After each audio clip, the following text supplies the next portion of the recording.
जधया पात्रं ज्ञानवैराग्यभूषणं श्रीमद्वेङ्कटनाथार्यं वन्दे वेदान्तदेशिकम्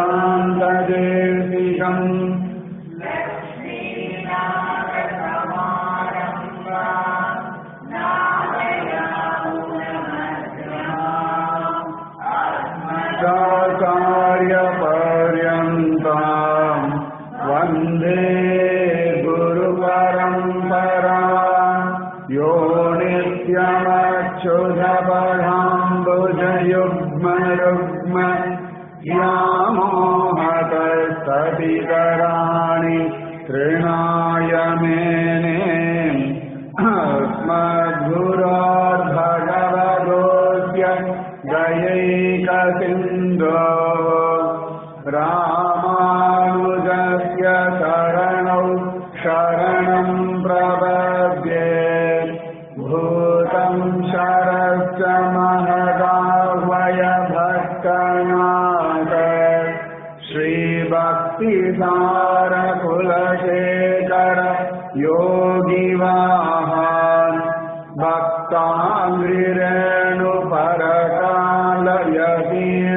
भक्ताङ्घ्रिरेणुपरकालयतीन्द्रमिश्रान् श्रीमत्पराङ्कुशमुनिं प्रणतोऽस्मि नित्यम् नाम संकीर्तनं यस्य सर्वपापप्रणाशनं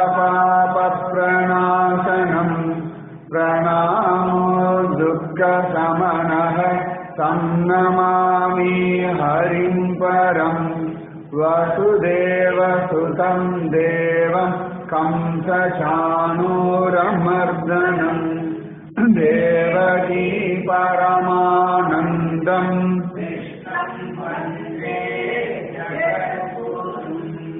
பூமண்ணுமாது பொருந்திய மார்பன் புகழ்மலிந்த பாமண்ணுமாறன் அடிபணிந்து இந்தவன் பல்கலையோர் தாமண்ண வந்த இராமானுதன் சரணாரவிந்தம் நாம் மண்ணி வாழ நெஞ்சே சொல்லுவோம் அவன் நாமங்களே. ஜன்மாத்யஸ்ய யதோன்வயாத் இதரதச்சாதேஷ்வபிஜ்ஞः ஸ்வராட் तेने ब्रह्महृदाय आदिकवये मुह्यन्ते असूरयः तेजो वारिमृधाम्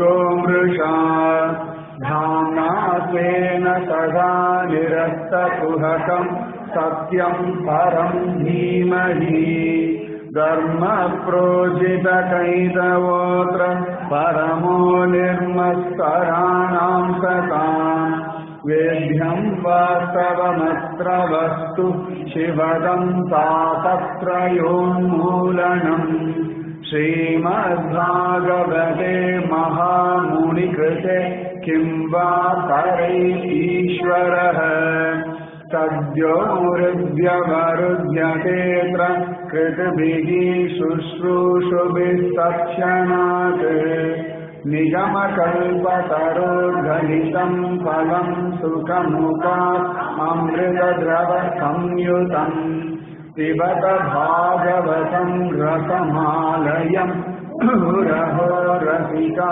भुवि भावुकाः यं प्रव्रजन्तमनुपेदमपेदकृत्यं द्वैपायनो विरहकातरम् आजुहाव तया धरवो अभिनेदुस्तं सर्वभूतहृदयं मुनिमानतोऽस्मि यस्वानुभावमखिलश्रुतिसारमेकम् अध्यात्मदीपम् अतिदिशतान्तमोन्दम् संसारिणां करुणया आह पुराणगुह्यं संव्याससूनुम् उपयामि गुरुं मुनीनां नारायणं नमस्कृत्य नरं चैव नरोत्तमं देवीं सरस्वतीं व्यासं ततो जयमुदीरयेत् नाम संकीर्तनं यस्य सर्वपापप्रणाशनम् प्रणामो दुःखशमनः तं नमामि हरिं परम् वसुदेवसुतं देवं कंसचाणूरमर्दनम् देवकी परमानन्दं कृष्णं वन्दे जगद्गुरुम्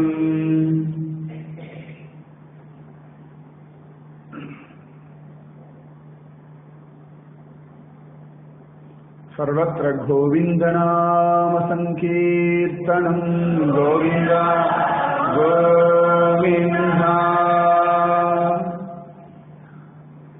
சனாதனமான ஹிந்து தர்மத்திலே சொல்லப்பட்ட விஷயங்கள் எல்லாமே சத்தியம். இது மனுஷாளுக்கு நல்லபடியா வாழறதுக்கான எல்லா வழிகளையும் சொல்லிக் கொடுத்திருக்கு. உலகத்திலே பல கோடி விதமான மனுஷர்கள் உண்டு. ஒருத்தர் போல இன்னொருத்தர் கிடையாது. ஒவ்வொருத்தருடைய புத்தி, மனோபலம், நம்பிக்கை எல்லாம் மாறுபடும். அத்தனை விதமாக மனுஷாளுக்கு ஏற்றா போல எல்லா விதத்திலேயும் பகவான பக்தியை சொல்லிக் கொடுக்கிறது தான் நம்முடைய சனாதனமான ஹிந்து தர்மம். ரொம்ப உத்தமமானது இந்த தர்மம். எல்லா விதத்திலேயுமே நன்மை பயக்கக்கூடியது இந்த சனாதனமான தர்மம். யாருக்கு எந்த விதத்திலே பகவான் அடைய முடியுமோ அந்த விதத்தை அழகா சொல்லிக் கொடுக்கிறார். இது சொன்ன ராமாயணமும் சத்தியம், மகாபாரதம் சத்தியம், பாகவதம் சத்தியம், நாராயணியம் சத்தியம், பஜகோவிந்தம் சத்தியம், ஆழ்வாருடைய திவ்ய பிரபந்தங்கள் சத்தியம். ஒரு சந்தர்ப்பத்திலே ராமகிருஷ்ண பரமஹம்சர் ஒரு கிருஷ்ணனோட கோவிலுக்கு போறார். உள்ள போறார், பார்த்துட்டு இங்க சுவாமி இல்லையே அப்படின்ற. எல்லாரும் ராமகிருஷ்ண பரமஹம்சரை கேட்கிற, அதான் மூர்த்தி இருக்கே கோவில போனா ரொம்ப சுவாமியை பார்த்தோம் அப்படின்னா அந்த மூர்த்தியை தானே பார்க்கணும், அந்த சிலாரூபம். அப்ப ராமகிருஷ்ண பரமஹம்சர் சொன்னார், மூர்த்தி இருக்கு, ஆனா மூர்த்தியுடைய சைத்தன்யம் இல்லை. வெறும் மூர்த்தி தான் இருக்கு, அதனுடைய அந்த சைத்தன்யம் இல்லையே அப்படின்னா. யாருக்கும் ஒன்றும் புரியல, அவர் என்ன பேசுறார் அப்படின்னு புரியல. இப்ப லைட் இருக்கு, நான் சுவிட்ச் போட்டுட்டேன், லைட் எரிஞ்சா தானே லைட் இருக்குன்னு அர்த்தம். லைட் இருக்கிறதுனால, டியூப்லைட் இருக்கிறதுனால அர்த்தம் இல்லை, வெளிச்சம் கொடுத்தாதான் இது லைட். ஏசி எல்லாம் போட்டிருக்கோம், சின்ன சொந்தா தானே ஏசி, சில்லே வரலன்னா நான் ஏசி எல்லாம் போட்டிருக்கேன் அப்படின்னா அதுக்கு அந்த அதோடைய பேஸ் இருக்கணும் இல்லையா. இப்போ மைக் இருக்கு, நான் பேசினா ஜாஸ்தி சவுண்டு கொடுக்கணும், அது சவுண்டு கொடுக்கல அப்படின்னா மைக் வச்சு என்ன பிரயோஜனம். அது போல வெறும் அந்த சிலா ரூபத்தை காட்டிலும் அதனுள்ளே ஒளிஞ்சின் இருக்கிற சைத்தன்யம் முக்கியம். உடனே அழகா ராமகிருஷ்ண பரமஹம்சர் வெளியில வந்துட்டா, இங்க பாக்குறதுக்கு ஒண்ணும் இல்லைன்னு வெளில வந்துட்டா. வந்துட்டு அப்படி நதிக்கல்ல அப்படி நடந்துட்டு இருக்கா. கிருஷ்ணா எங்க போய் ஒளிஞ்சுண்டாய், நீ காணலையே, எங்க போயிட்டா, ஏன் கோவில் விட்டு வெளியில போயிட்டா, எங்க போயிட்டா அப்படின்னு கேட்டுட்டு வரா. இப்ப பாக்குறார், நதிக்கரையில ராதையும் கிருஷ்ணனும் ஓடி ஆடி விளையாடிட்டு இருக்கான். ஏதோ விளையாடுறாளேன்னு சொல்லி ஓடி போய் பிடிக்க போறா. ரெண்டு பேரும் குடு குடு குடுன்னு ஓடுறா, குட்டி ராதையும் குட்டி கிருஷ்ணன். இவரும் துரத்துறா ராமகிருஷ்ண பரமஹம்சர். ரெண்டு பேரும் ஓடி போய் அங்க ஒரு பாகவத புஸ்தகம் இருந்தது, அதுக்குள்ள போய் ஒளிஞ்சுட்டான். ராமகிருஷ்ண பரமஹம்சர் அசந்து போயிட்டார். ஓ, பிரத்யக்ஷ ராதாகிருஷ்ண ஸ்வரூபம்னு எனக்கு நிரூபணம் பண்றதுக்காக வந்தியோ அப்படின்ட்டு. அப்ப அந்த பாகவதம்ன்றது ஸ்வயம் ராதா கிருஷ்ண ஸ்வரூபம். அது வெறும் புஸ்தகம் கிடையாது. அதாவது நம்ம சாதாரணமாவே புக்கெல்லாம் கண்ணில் தான் ஒத்திப்போம், ஆனா ஸ்வயம் சரஸ்வதி ரூபம் அப்படி. அப்ப அந்த கிரந்தத்துல யாரை பத்தி பேசுறோமோ அவளுடைய சாநித்தியம் பூரணமா இருக்கு, அதுல மாற்றம் இல்லை. பஜகோவிந்தம் அப்படின்னா கோவிந்தனுடைய சாநித்தியம் பூரணமா இருக்கு. லலிதா சகஸ்ரநாம புஸ்தகம் இருக்குன்னா அது லலிதா பிரத்யக்ஷமா இருக்கா. நாராயணீயம் அப்படின்னா உள்ளுக்குள்ள குருவாயூரப்பன் உட்கார்ந்து இருக்கா. பகவத்கீதைனா உள்ள கிருஷ்ணன் பிரத்யக்ஷமா இருக்கான், பிரத்யக்ஷமா பார்க்க முடியும். ஒரு பக்தர் எப்பொழுதும் பகவத்கீதையை வாசிப்பார். வாசிக்க உட்கார்ந்தானே கண்கள்ல கண்ணீர் ஒழியும் அவருக்கு. உடனே ஒரு மகாத்மா கேட்டார், உனக்கு என்ன புரிஞ்சு கொடுத்தா பகவத்கீதை? அப்படியே கண்ட ஆனந்த கண்ணீர் வழிகிறது. இல்ல, நான் எப்பெல்லாம் புக்கை திறக்கிறேனோ அங்க ஒரு ரதம் தெரிகிறது, அதுல கிருஷ்ணன் உட்கார்ந்து இருக்கான், கழுத்தை திருப்பிட்டு பேசிட்டு இருக்கான், அர்ஜுனன் கேட்டு இருக்கான், எனக்கு இவ்வளவுதான் தெரிகிறது, அதுக்குள்ள என்ன இருக்குன்னு எனக்கு தெரியல. உடனே இந்த மகாத்மா இருக்கி ஆளிதான் பகவத்கீதை. பிரத்யக்ஷ கிருஷ்ணன் தெரியும், அதுதானே முக்கியம். பிரத்யக்ஷமா பகவான் தெரிஞ்சுட்டானா போதும். உண்ணும் சோறு பருகும் நீர் இன்னும் வெற்றிலையும் எல்லாம் கண்ணன் எம்பெருமான் அப்படின்னு சுவாமி நம்மாழ்வார். பிரத்யக்ஷத்துல அனுபவிக்கணும். ஏட்டு சுரைக்காய் கறிக்கு உதவாது அப்படின்னு சொல்லுவோம். சாதாரணம் வசிக்கிற சமயத்துல விதவிதமா சாப்பாட வெரைட்டியா எழுதி வச்சுட்டு படிச்சா பசி அடங்குமா? அடங்காது. அது பிரத்யக்ஷத்துல இருந்தாலும். இந்த மாதிரி இந்த பாகவதம் ராமாயணம் எல்லாம் உள்ளுக்குள்ள பிரத்யக்ஷமா அதனுடைய அந்த ஃபோர்ஸ் உள்ள பாசிட்டிவ் உட்கார்ந்து இருக்கு, எனர்ஜி. அதனால இந்த பாகவதம் சத்தியம் அப்படின்னு நிரூபணம் ஆயிடுச்சு. சாந்தானந்தபடி மகாராஜ் அப்படின்னு ஒருத்தர் இருந்தார். இப்ப பரமபதிச்சுட்டார். கொஞ்ச நாளைக்கு முன்னாடி அடிய நேரம் சேவிச்சிருக்கேன். ரொம்ப விசேஷமான ஒரு ஆச்சாரியன், ஒரு அத்வைத சன்னியாசி. ரொம்ப ஃப்ரெண்ட், எனக்கு க்ளோஸ் ஃப்ரெண்ட். அவர் எனக்கு ஃப்ரெண்டுனா அவருக்கு 75-80 வயசு, அவ்வளவு ஃப்ரெண்ட் எனக்கு. அவர் ரொம்ப விசேஷமானவர். நல்லா இங்கிலீஷ் தெரியும், சான்ஸ்கிரிட் தெரியும். ரொம்ப ஃபர்ஸ்ட் கிளாஸான ஒரு சாது, பரமஹம்ச சாது. ஒரு சந்தர்ப்பத்திலே அவர் இந்த பாகவத மகாத்மியம் சொன்னார். ஒரு குடும்பத்திலே குடும்பத்துல பிறந்த வந்தவா, கல்யாணம் பண்ணி வந்தவா, அண்ணா தம்பி அக்கா தங்கை இருப்பா பாருங்க, சித்தப்பா பசங்க பெரியவா பசங்க, யாருக்குமே சந்ததி இல்லை, யாருக்குமே குழந்தையே பிறக்காது.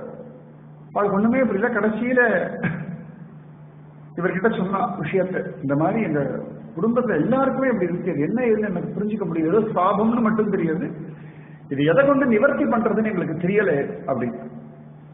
அப்ப அவர் சொன்னார், அவர் பாகவத சப்தாகம் ஏற்பாடு பண்ணுங்க, 7 நாள் பாகவத விஷயம் பாராயணம் உபன்யாசம் ஏற்பாடு பண்ணுங்க, பகவான் எல்லா சாபத்தையும் மாற்றி கொடுத்துருவார். அந்த பாகவத்துக்கு அப்படி ஒரு பலம் உண்டு.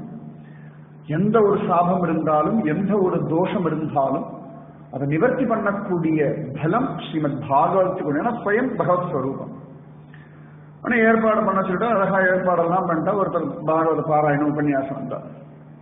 கொஞ்ச நாள்லயே ஒவ்வொருத்தரா கர்ப்பவதியான ஃபேமிலியில பிரத்யட்சமா நடந்தது. இப்ப சமீப காலத்துல நடந்த உண்மை. அவ அண்ணா தம்பி அக்கா தம்பி அத்தனை பேருக்குமே இந்த பாகவத சப்தாகம் முடிஞ்சு 10 நாள்லயே கடகடன்னு அவ எதனால சாபம் என்னன்னு ஜோசிக்காரங்கெல்லாம் தேடின்னு ஓடவே இல்லை. ஏதோ பிரச்சனைக்குன்னு தெரிஞ்சு கொடுத்து நேர விட்ட கேட்ட பாகவதம் எல்லாத்தையும் மாற்றும். எப்பேற்பட்ட தடையா இருந்தாலும் பாகவதம் நிவர்த்தி பண்ணி கொடுக்கும். எப்பேற்பட்ட தோஷமா இருந்தாலும் அதை சரி செய்யக்கூடிய பலம் ஸ்ரீமத் பாகவதத்துக்கு உண்டு.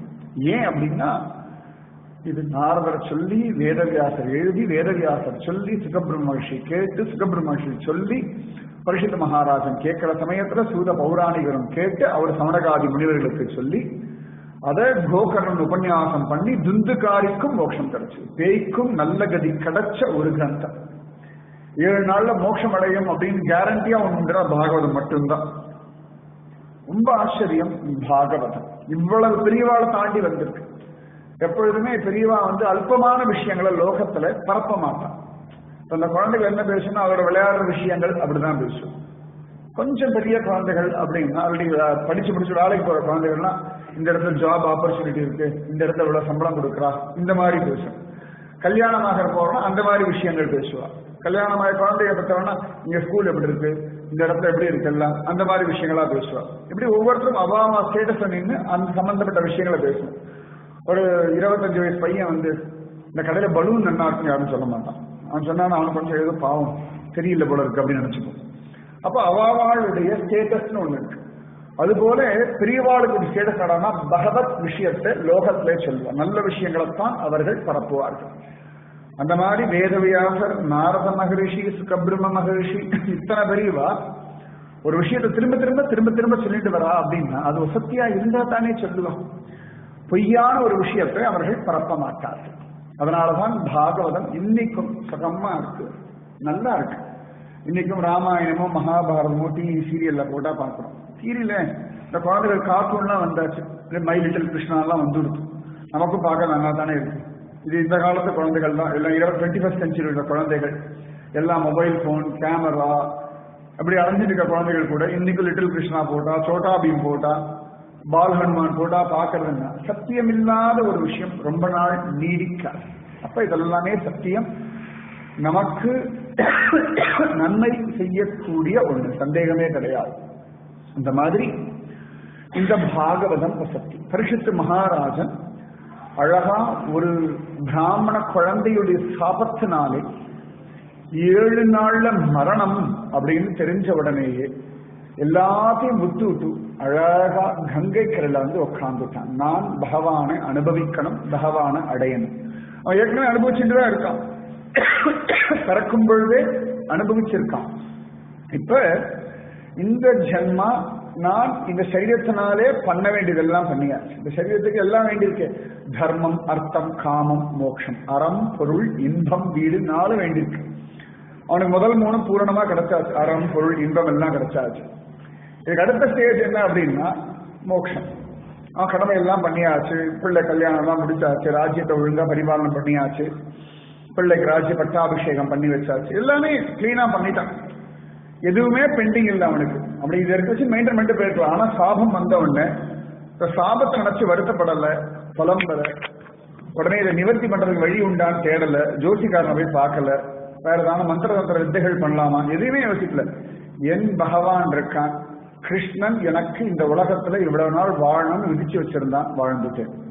இப்ப பகவானே என்னை கிளம்ப சொல்றான், ஆனந்தமா கிளம்புறேன். அதுக்கு ரொம்ப தைரியம் வேணும். அழகா கிளம்புறன்னு ரெடி பண்ணிட்டு மனச தீர்மானமா தெளிவாக்கிண்டு கங்கை கரையில உட்காந்துட்டான். அவனை தேடிண்டு சுகபிரம்ம மகரிஷி வந்துட்டான். சுகஸ்தல் நேற்று கூட சொல்லிட்டு சுகஸ்தல் வந்துட்டா, அழகா உட்காந்துட்டா. பரீட்சித் மகாராஜன் கையை கூப்பிண்டான். நிஜமாவே பகவான் என்கிட்ட பிரசன்னமா இருக்கான்னு எனக்கு தெரியாது. என்னடா ப்ரூஃப் அப்படின்னா, இவ்வளவு பெரிய மகாத்மா என்ன தேடிட்டு வந்துட்டாரு. 6 இடத்துக்கும் போகிறவர் கிடையாது சுகபிரம்ம மகரிஷி. அவர் வாவில் தியானம் பண்ணுவார், தமம் பண்ணுவார். ஆனா அப்பேற்பட்டவர் என்ன தேடிட்டு வந்துட்டு, அதாவது இவ்வளவு மகாத்மாக்கள் வந்திருக்கான் அப்படின்னா கிருஷ்ணன் என் மேல கிருப கொண்டுதானே இதை நடத்திருக்கான். இப்ப நமக்கு பாகவதம் சொல்றதுக்கு ஒரு பாக்கியம் கிடைச்சிருக்கு, கேட்கறதுக்கு ஒரு பாக்கியம் கிடைச்சிருக்குன்னா கிருஷ்ணன் அழகா சங்கல்பம் பண்ணினானே நம்ம 2 பேரையும் கூட்டி வச்சிருக்கான். கூடி இருந்து நன்னாருங்கோ அப்படின்றதுனால நடந்திருக்கு. அதனால பரீட்சித் மகாராஜன் பரம சந்தோஷப்பட்டான். அழகா அவர் நமஸ்காரம் பண்ணான். மனுஷனுக்கு மரணம் தான் முடிவானது. அந்த மனுஷன் பண்ண வேண்டியது என்ன? ஸ்ரோதவியாக, கீர்த்தவியாக என்னெல்லாம் பண்ணணும், எதை கேட்கணும், எதை ஜபிக்கணும், எதை ஸ்மரிக்கணும், இதெல்லாம் சொல்லிக் கொடுங்கோ அப்படின்னு சொல்ல சுகபிரம்ம மகரிஷி அழகா வேதவியாசர் எல்லாம் தியானம் பண்ணிட்டு எல்லாத்துக்குள்ளேயும் நீக்கமர நிறைஞ்சிருக்கிற பகவானை தியானம் பண்ணிட்டு, பிரபு இந்த குழந்தை அழகான ஒரு விஷயம் கேட்கிறான், இவனுக்கு எந்த விதத்துல புரியுமோ அந்த விதத்துல என்ன சொல்லவே, இவன் எந்த விதத்துல இவன் மனசு சமாதானம் உண்டாகுமோ அந்த விதத்துல என்ன பேசுற. இது ரொம்ப முக்கியம். பல சந்தர்ப்பங்கள் நம்ம என்ன பண்றோம் அப்படின்னா, நமக்கு தோன்றா மாதிரி எல்லாம் பேசிட்டு போயிடுறோம். அது எதிர்க்கிறவர்களுக்கு என்ன பாதிப்பு உண்டாகிறதுன்னு யோசிக்கிறது இல்லை. அதுக்கப்புறமா யோசிக்கிறோம் வச்சுக்கோங்களேன். இப்ப குடும்பத்துல பல பிரச்சனையே பார்க்கிறோம். கணவன் மனைவிக்குள்ள இருக்கட்டும், அப்பா அம்மாக்குள்ள இருக்கட்டும், ஏதோ ஒன்று பார்த்தோம்னா இந்த கம்யூனிகேஷன் கேப் பண்றோம் இல்லையா. நம்ம எந்த காரணத்தை கொண்டு இந்த விஷயத்த சொல்றோம்னு கொண்டு போய் சேர்க்க முடியல. கேட்கிறவா அவா ஒரு பாவத்தில இருந்து உன்னை ஸ்வீகரிச்சுக்கிறா, சொல்றவா இன்னொரு பாவத்தில இருந்து ஸ்வீகரிச்சுக்கிறா. கடைசியில் 2 பேரும் சண்டை போட்டுக்கணும். கடைசியில நான் இப்படி சொல்லலையே அப்படின்றோம், இல்ல நீ இப்படிதான் சொன்னாய் அப்படின்றோம். அப்ப அவாவாளுடைய பாவத்துக்கு தகுந்த மாதிரி போய் பேச நமக்கு தெரியல. ஆனா மகாத்மாக்கள்லாம் என்ன பண்றா அப்படின்னா, ஒவ்வொருத்தருக்குள்ளேயும் அந்தர்யாமியா பகவான் இருக்கான். அந்த பகவானை பிரார்த்தனை வந்து, நான் பேசுறது எப்படி இவாளுக்கு புரியுமோ அதுபோல என்னை பேசவை, நான் பேசுறது அவளுக்கு புரியும்படியா நீ பண்ணிடும். அதாவது எல்லா பொறுப்பையும் பகவானிடத்துல ஒப்படைக்க.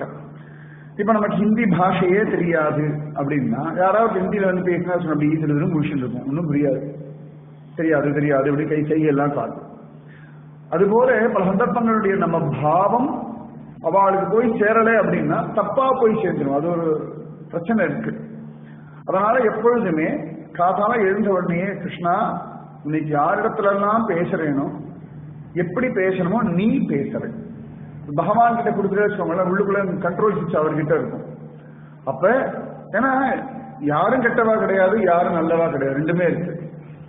எந்த லெவல்ல எந்த விஷயத்தை எப்படி பேசுறோம்னு இருக்கு. சரியா நல்லா பேசணும்னா ஆஞ்சநேய மூர்த்தி மாதிரி பேசணும். சொல்லின் செல்வன் அப்படின்னு வர்ணிக்கிறார் கம்பன். ஒரு சின்ன உதாரணம், சீதையை பார்த்துட்டு வந்துட்டு ராவனை பார்த்து ஆஞ்சநேயர் சொல்றார் கண்டேன் சீதையின்ற. முதல்ல நம்மள சீதைய அப்படின்னு ஆரம்பிப்போம். சீதையன்னு ஆரம்பிச்சோடனே சீதைன்னு வந்தோடனே பகவான் சீதைக்கு ஏதோ ஆயுது போல இருக்கு. கண்டேன்னு முதல்ல சொன்ன உடனே சீதை இருக்கா, ஹனுமான் பார்த்துதான் முகம் பிரசன்னமாயிடுதான் சுவாமிக்கு. கண்டேன்னு வார்த்தை சொன்ன நான் பார்த்துட்டேன் அப்படின்னு கன்ஃபார்ம் ஆயிடுது. அப்ப அந்த வார்த்தைகள் சொல்ற விதம் சரியா. நம்ம சின்ன சின்ன விஷயங்களை கூட ரசிக்கிறத விட்டுட்டோம். நம்ம இதெல்லாம் பெருசு, இதெல்லாம் ரசிக்கணும் அப்படின்னு நம்மளா ஒரு கட்டுப்பாடுகள் வச்சுக்கிட்டோம். ஒருத்தர் பேசுறதே ஒரு ரசனை, அது ஒரு சுகம், அது ஒரு ஆனந்தம். இப்ப ஆற்றுல பேசணும், காபி சாப்பிடலாம், நிஜமா அழகா அது கேட்க முடியும். குழந்தைகள் கிட்ட பேசுறோம், அது குழந்தைகள் பாருங்க எல்லாத்தையுமே எக்ஸ்பிரசிவா ஆசையோட பேசும். அது நீங்க குழந்தைகிட்ட நம்ம யாரும் கத்துக்கிறது கிடையாது. நம்ம நினைச்சிட்டு இருக்கோம் நம்ம குழந்தைகளுக்கு சொல்லி கொடுக்கணும், சத்தியமா வேண்டாம். குழந்தைகள் கிட்ட நம்ம கத்துண்டா போதும். குழந்தைகள் எவ்வளவு அழகா வாழ்க்கையை சொல்லி கொடுக்கறது தெரியுமா? அது யார்கிட்ட பேசினாலும் அந்த மாடுலேஷன் அழகா இருக்கும். அது என்ன நினைக்கிறதோ ஜோரா பேசும். அது யார்கிட்ட எப்படி பேசணும்னு குழந்தைகளை மாதிரி நம்ம யாருக்குமே தெரியறதில்லை தெரியுமா? தாத்தா கிட்ட எப்படி பேசினா காரியம் சாதிக்கலாம், பாட்டி கிட்ட என்ன தாஜா பண்ணா காரியம் சாதிக்கலாம், அப்பா கிட்ட எப்படி நடந்துட்டா காரியம் சாதிக்கலாம், அம்மாவை கொஞ்சியே காரியம் சாதிக்கலாம். நன்னா தெரியும் குழந்தைகளுக்கு, நன்னா தெரியும். நீங்க பாருங்க, மாமானா இப்படிதான், பக்கத்தாத்து மாமானா இப்படிதான், ஏதாத்து மாமா கிளீனா கரெக்டா ஜட்ஜ் பண்ணி அடிக்கிறது யாருன்னா குழந்தைகள் தான். நம்ம என்ன பண்றோம், நம்ம இஷ்டத்துக்கு அவளை வளைக்கணும்னு ஆசைப்படுறோம். குழந்தைகள் என்ன பண்றது, அவ போக்குல போய் தன் பக்கம் வளைக்கிறது. பெரிய டெக்னிக் அது லைஃப்ல. இந்த வளைஞ்சு கொடுக்கறதுன்னு நாணல், அது குழந்தைகளுக்கு ரொம்ப சுலபம். அந்த பேசுறத ரசிக்கணும். ஒருத்தர் பேசுறோம் இல்லையா, அதை ரசிக்கணும். சாப்பிடுறத ரசிக்கணும். ரொம்ப அழகா பாரதியார் சொல்ற, பழகையே நினைச்சு நேரத்தை வீணடிக்காது, போயாச்சு அதிலேயே நினைச்சு கவலை என்னும் படுகுழியில் விழுந்து குமையாதேன்னு சார். பழச நினைச்சு நினைச்சு நினைச்சு நினைச்சு அந்த படுகுழியில் விழுந்து விழுந்து விழுந்து விழுந்து என்ன பண்ணிட்டு இருக்க நீ, விட்டுடு. இன்று புதிதாய் பிறந்தோன்னு நினைச்சுக்கோ. அழகா நன்னா தின்று பாடி சாப்பிட்டு குதூகலமாய் வாழ் அப்படின்றாரு பாரதியார். அப்ப அந்த அனுபவம் வாழ்க்கை. அதனால அந்த பேசுற விதம்னு ஒண்ணு இருக்கு. எல்லாத்தையும் ரசிங்கும். அந்த ரசிக ஸ்வபாவம் எல்லாத்தையும் ரசிக்க கத்துக்கணும். வீடை பெருக்கணும் அப்படின்னா தலையெழுத்து பெருக்கி தொலைய வேண்டியிருக்கே அப்படின்னா அது பாரமா இருக்கும். என் வீட்டை நான் சுத்தம் பண்றேன் அப்படின்னு நினைச்சு பண்ணா அது சுகமா. எந்த ஒரு விஷயமே ரசிச்சு பண்ணும் பொழுது நமக்கு நேரம் போகிறது தெரியாது, கலப்பு வராது, அது பாரமா நம்மள படுத்தாது. விருப்பில்லாம ஒரு காரியம் பண்ணும் பொழுதுதான் அது ரொம்ப நேரம் பண்ற மாதிரி இருக்கும், நமக்கு சரியா வராது, படுத்தும், எல்லாம் உண்டு. இப்ப தூங்குறது, தலையெழுத்து தூங்கி தொலைய வேண்டியிருக்கு. என்னைக்காவது தூங்கி இருக்கோமா? என்ன பண்ணி தொலைகிறது? டெய்லி மத்தியானம் 2 மணி நேரம் தூங்கி தொலைய வேண்டியிருக்கு, ராத்திரி 10 மணி நேரம் படுத்து தொலைய வேண்டியிருக்கு. ஒரு நாளாவது மனசு கசந்துட்டு ஐயோ தூங்க வேண்டியிருக்கேன்னு யாரா யோசிச்சிருக்கோமா? எப்படா சான்ஸ் கிடைக்கும் தூங்கலாம், காத்துல கிடக்கலாம், அந்த ஒரு க்ஷணம் கிடைக்குமா அப்படின்னு. அப்ப அது போல ரசிக்கணும். அந்த ரசிக ஸ்வபாவம். சில டாக்டர்ஸ் எல்லாம் சொல்லுவோம் கைராசி டாக்டர் அப்படின்னு. ஏன் தெரியுமா? அவ என்ன வேலை பண்றாளோ அதை ரசிச்சு பண்றா. அவ எந்த வேலை ரசிச்சு பண்றாளோ அது நன்னா வரும். நம்ம ரசனை இல்லாம பண்ணக்கூடிய விஷயங்கள் தான் நம்மள பல சந்தர்ப்பங்கள்ல பிரச்சனையில மாட்டி விடுறது. எல்லாத்தையுமே ரசிச்சு பண்ணிட்டோம் அப்படின்னா அந்த ரசிக சுபாவமே நமக்கு எல்லாத்தையும் கொண்டு வந்து கொடுக்கும். ரசிக்கணும். சபரி என்ன அழகா ரசிச்சா, பகவானுக்கு நல்ல பழமா எடுத்து வைக்கணும். சரி ராமன் வருவான், இதோ 4 பழத்தை கொடுக்கணும், வந்தான்னா பார்த்தானா பழத்தை கொடுத்து நம்ம பாட்டு கிளம்பலான்னு தலையெழுத்தே நினைச்சிருந்தான்னா ராமன் ரசிச்சிருக்க மாட்டான், வந்திருக்கவே மாட்டான். இவன் என்ன கொடுக்குற, நான் என்ன சாப்பிடுறது? அவர் ரசிச்சு ரசிச்சு இந்த பழம் நல்லா இருக்கும், இந்த பழம் ராமனுக்கு பிடிக்கும் எடுத்து வச்சா பாருங்க, பகவான் வந்து இருந்து சாப்பிட்டு சபரிக்கு அனுகிரகம் பண்ணான். அந்த ரசிக ஸ்வபாவம் பகவானுக்கு இவ்வளவு அலங்காரம் பண்ற எதுக்குன்னா ரசிக ஸ்வபாவம். அந்த மாதிரி ரசிக்கணும். பேசுறத ரசிக்கணும், பாடுறத ரசிக்கணும், நடக்கிறத ரசிக்கணும். நம்ம கடமைகளை முதல்ல ரசிக்க பழகணும். முக்கியமா நம்ம கூட இருக்கிறவாளை ரசிக்கணும். நம்ம எல்லாரும் மட்டும் தப்பு என்ன தெரியுமா, எங்கேயோ நமக்கு சம்மந்தமே இல்லாத தூரத்தில் இருக்கிறவாளை ரசிக்கிறோம், நம்ம கூட இருக்கிறவா கிட்ட குறைய பாக்குறோம். இங்கதான் பிரச்சனை ஆரம்பிக்கிறது. பக்கத்துல இருக்க வாழ்க்கை நல்ல குணங்கள் நல்ல விஷயங்கள் ரசிக்க ஆரம்பிச்சு வாழ்க்கை ரொம்ப சுகமா இருக்கும். ரோஜால பூவை மட்டும்தானே பாக்குறோம், முள்ள ஒண்ணும் பாக்குறது இல்லையே. தாமரை எங்கேருந்து வர்றதுன்னு பாக்குறல, தாமரை மட்டும் தானே பாக்குறோம். அது சேற்றுல வளரக்கூடிய ஒரு வஸ்து தானே யாராவது தள்ளி வைக்கிறோமா? சத்தியமா கிடையாது. அப்ப முதல்ல பக்கத்துல இருக்கிறவா கூட இருக்கிறவா இவாளிடத்திலே நமக்கு அழகா அன்பு இருந்தாலே வாழ்க்கை 99% சந்தோஷமா தான் இருக்கும். எங்கேயோ இருக்கிறவா வந்து நமக்கு சந்தோஷத்தை கொடுக்க போறதே கிடையாது. பல சந்தர்ப்பங்கள்ல நம்ம பக்கத்துல இருக்கிறவாளுடைய நல்ல விஷயங்களை நல்ல குணங்களை நம்ம ரசிக்க மறந்துட்டோம். ஆரம்ப காலத்துல ரசிக்கிறோம், அதுக்கப்புறம் ரசனை மாறி போயிடுறது. ரசிக்க பழகிக்கும். எப்படி ரசிக்கணும் அப்படின்னா நம்ம உடம்ப ரசிக்கிற மாதிரி ரசிக்கணும். எத்தனை வயசானாலும் நம்ம உடம்பு மேல நமக்கு ஒரு காதல் இருக்கு பாருங்க. அந்த முடிய வாடுறதா இருக்கட்டும். இன்னைக்கு கூட ஃபேஸ்புக்ல படிச்சேன் ஆட்டிடியூட்னு ஒரு விஷயத்த. ஒருத்தர் ஒரு 7-8 முடி இருக்கு தலையில, பார்பர் ஷாப் போனாராம். அவனுக்கும் அந்த சொல்லு கிடக்காரனுக்கு அவன் கேட்டான், என்ன பண்ணணும், மொட்டை அடிக்கணுமா வெட்டி விடணுமா அப்படின்னா. அதெல்லாம் ஒண்ணுமே வேண்டாம், டை அடிச்சு விடு அப்படின்னாரு. அந்த 10 முடிக்கு அசந்து போயிட்டான் பார்பர். ஆட்டிடியூட் அவசந்து போயிட்டான். 10 முடிக்கு டை அடிக்க வேணாம், அவரோட ஆட்டிடியூட். அது இது சரிய தப்புன்றது இல்லை, அந்த ரசனை, அந்த ரசிக ஸ்வபாவம் இல்லையா?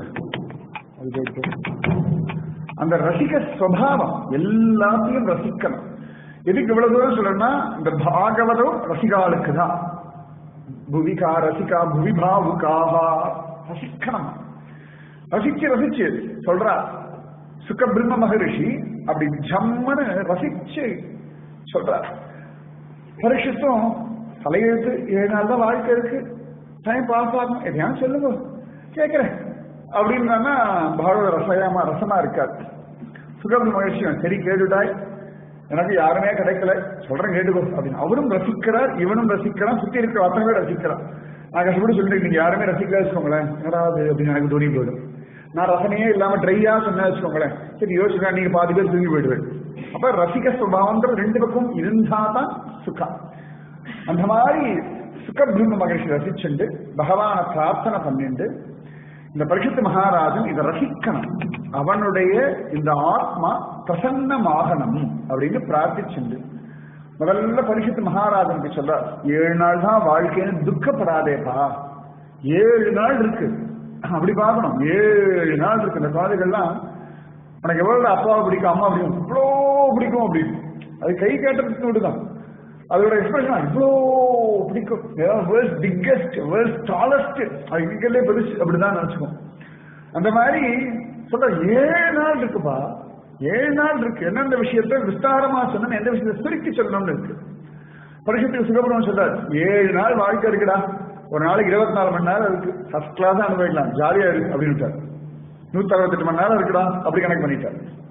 அதே ராமச்சந்திரமூர்த்தி காட்டுக்கு போறார், 14 வருஷம் போறார். 14 வருஷம்னா பெருசா இருக்கு. அம்மாட்ட சொல்லாமா ஒரு 9 வருஷம், அப்புறம் என்ன ஒரு 5 வருஷம், அவ்வளவுதான். கணக்கு என்னமோ 14 தான். அம்மாட்ட சொன்னா முதல்ல ஒரு 9 வருஷம்மா, அப்ப குழந்தை மீதி 5 வருஷம், அப்ப 9 5 9 வருஷம் தான் கஷ்டம். எது பெருசா சொன்னா அதெல்லாம் ஒரு டெக்னிக். இதெல்லாம் அழகா சொல்லி கொடுக்குறா பெரியவா. இந்த சின்ன சின்ன விஷயங்கள் நம்ம தெரிஞ்சுக்கணும் வச்சுக்கோங்களேன், நம்ம வாழ்க்கை ரொம்பவே சௌகரியமா இருக்கும். பரிசுத்து வாசனை 7 நாள் இருக்கா பரிசுத்து, 7 பகல் 7 ராத்திரி. இப்ப இந்த பேக்கேஜஸ் டூர் பேக்கேஜ் எல்லாம் போடுவோம், 2 days 3 nights அப்படின்னு போடுவோம். நம்மளும் என்னமோ பெருசா நினைப்போம், ஒண்ணுமே நம்ம போற ஒரு நாள், அடுத்த நாள் ஒரு நாள், அன்னைக்கு நைட் ஒன்று அடுத்த நைட் ஒன்று, அவ்வளவுதான். 2 days 1 night ரொம்ப அழகா ட்ரிக்கியா போடுவோம். நம்ம தான் சரி 3 தடவை எடுக்க போறோம்னு வச்சுப்போம். ராத்திரி எங்கேயும் சுத்த முடியாது, தூங்க தான் வேணும் சரியா. அவன் ரொம்ப அழகா போடுவான், 4 days 5 nights. ஆக்சுவலா 1 ஜாஸ்தியா போட்டு குழவா போடுவான், 3 nights 2 days அப்படி போடுவோம். அந்த மாதிரிலாம் போடோம்னா நம்ம நினைச்சுமா பரவாயில்ல ரொம்ப நாள் இருக்க போறோம். சத்தியமா 12 மணி நேரத்துக்கு மேல அந்த ஹோட்டல் நம்ம தங்க போறதே கிடையாது. அந்த ரிசார்ட்ல வந்து அவசியமே இல்லை, நைட்டு கட்டாயம் தூங்க தான் போறோம். ஆனா அந்த தூங்குற 2 நைட்டை கூட 2 nights அப்படி போடுவோம்.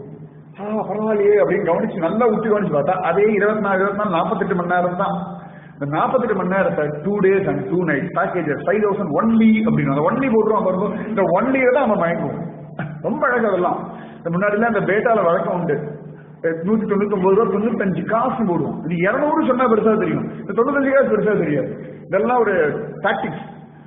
வாழ்க்கை இப்படிதான் பார்க்கணும். ரொம்ப அழகா ஜோரா ஃபர்ஸ்ட் கிளாஸா அப்ப பரீட்சத்தை பார்த்து சொல்றாரு, 7 நாள் இருக்கிறா குழந்தை, எவ்வளவு 7 நாள் எவ்வளவு விஷயங்கள் தெரியுமா பண்ணலாம், நிறைய சாதிக்கலாம். நம்ம நினைச்சிட்டு இருக்கோம் 24 மணி நேரம், 24 மணி நேரம் எல்லாருக்கும் இருக்கு. நம்ம தான் நம்ம டைம் அலாட் பண்ணிட்டு நம்ம வாழ்க்கைய அழகாக நடத்திட்டு போகணும்.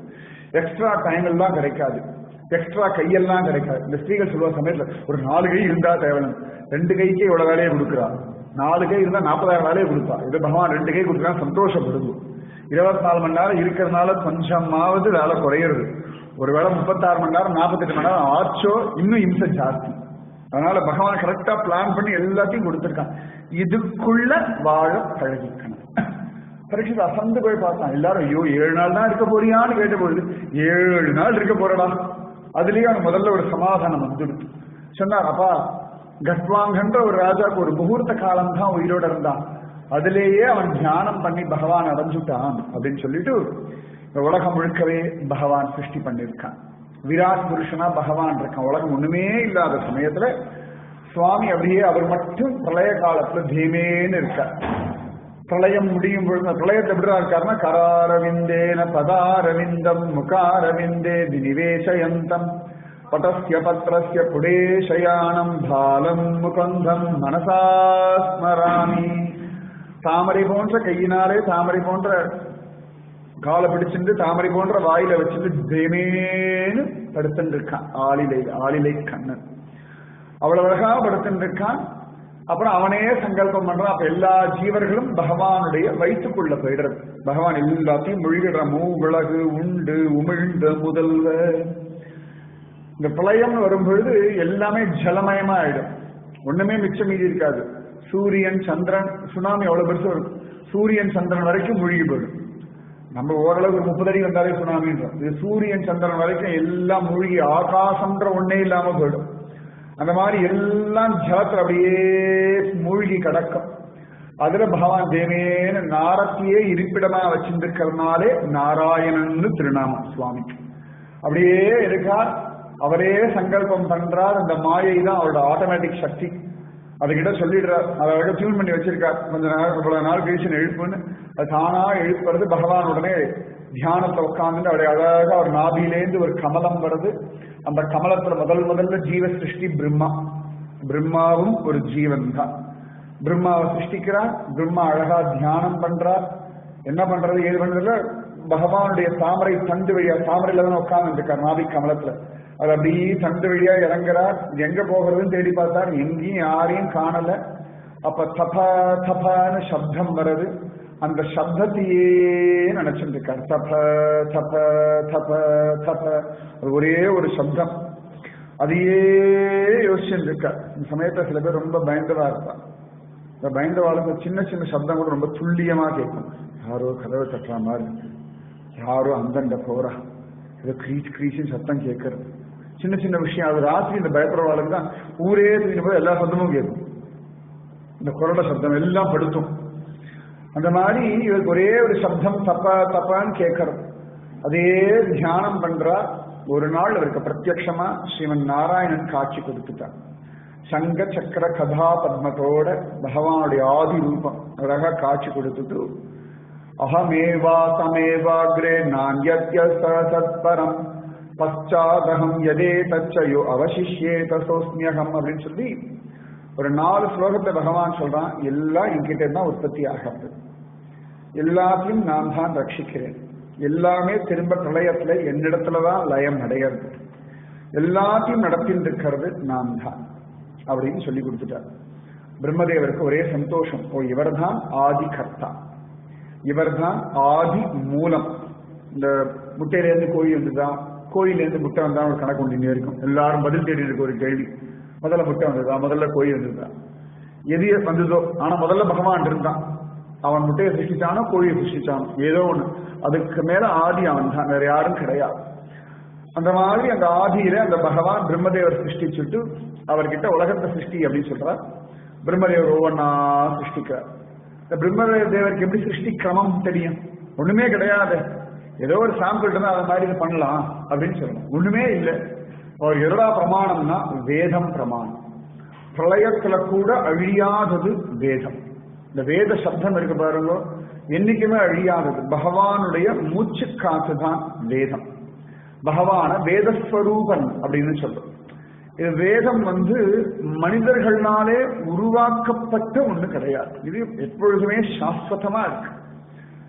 இப்பதான் புஸ்தகம் எல்லாம் வந்துடுது, வேத புஸ்தகம் எல்லாம். அந்த காலத்தெல்லாம் காதால கேட்டுதான் வேதத்தை படிச்சுப்பாங்க. ஸ்ருதி அப்படின்னு வேதங்கள் கேட்டு கேட்டு கேட்டு படிக்கிறதுனால ஸ்ருதி அப்படின்னு பெயர். அந்த வேதம் தான் பிரமாணம். அந்த வேதத்தை நன்னா கவனிக்கிறார், அனுபவிக்கிறார் பிரம்மதேவர். அந்த வேதத்தை அடிப்படையாக கொண்டு சிருஷ்டி பண்றார். பறவைகள் எப்படி இருக்கணும், மிருகங்கள் எப்படி இருக்கணும், பூச்சிகள் எப்படி இருக்கணும், காலுள்ள ஜந்து, கால் இல்லாத ஜந்து, பாம்புக்கெல்லாம் கால் கிடையாது. எத்தனை வெரைட்டியா சிருஷ்டிக்கிறார் பாருங்க. இத்தனைக்கும் பிரமாணம் எதுன்னா வேதம். ரொம்ப அழகா சொல்றது, 84 லட்சம் விதமான சரீர வேதங்கள். 84 லட்சம் வெரைட்டியா சரீரங்கள் இருக்கு.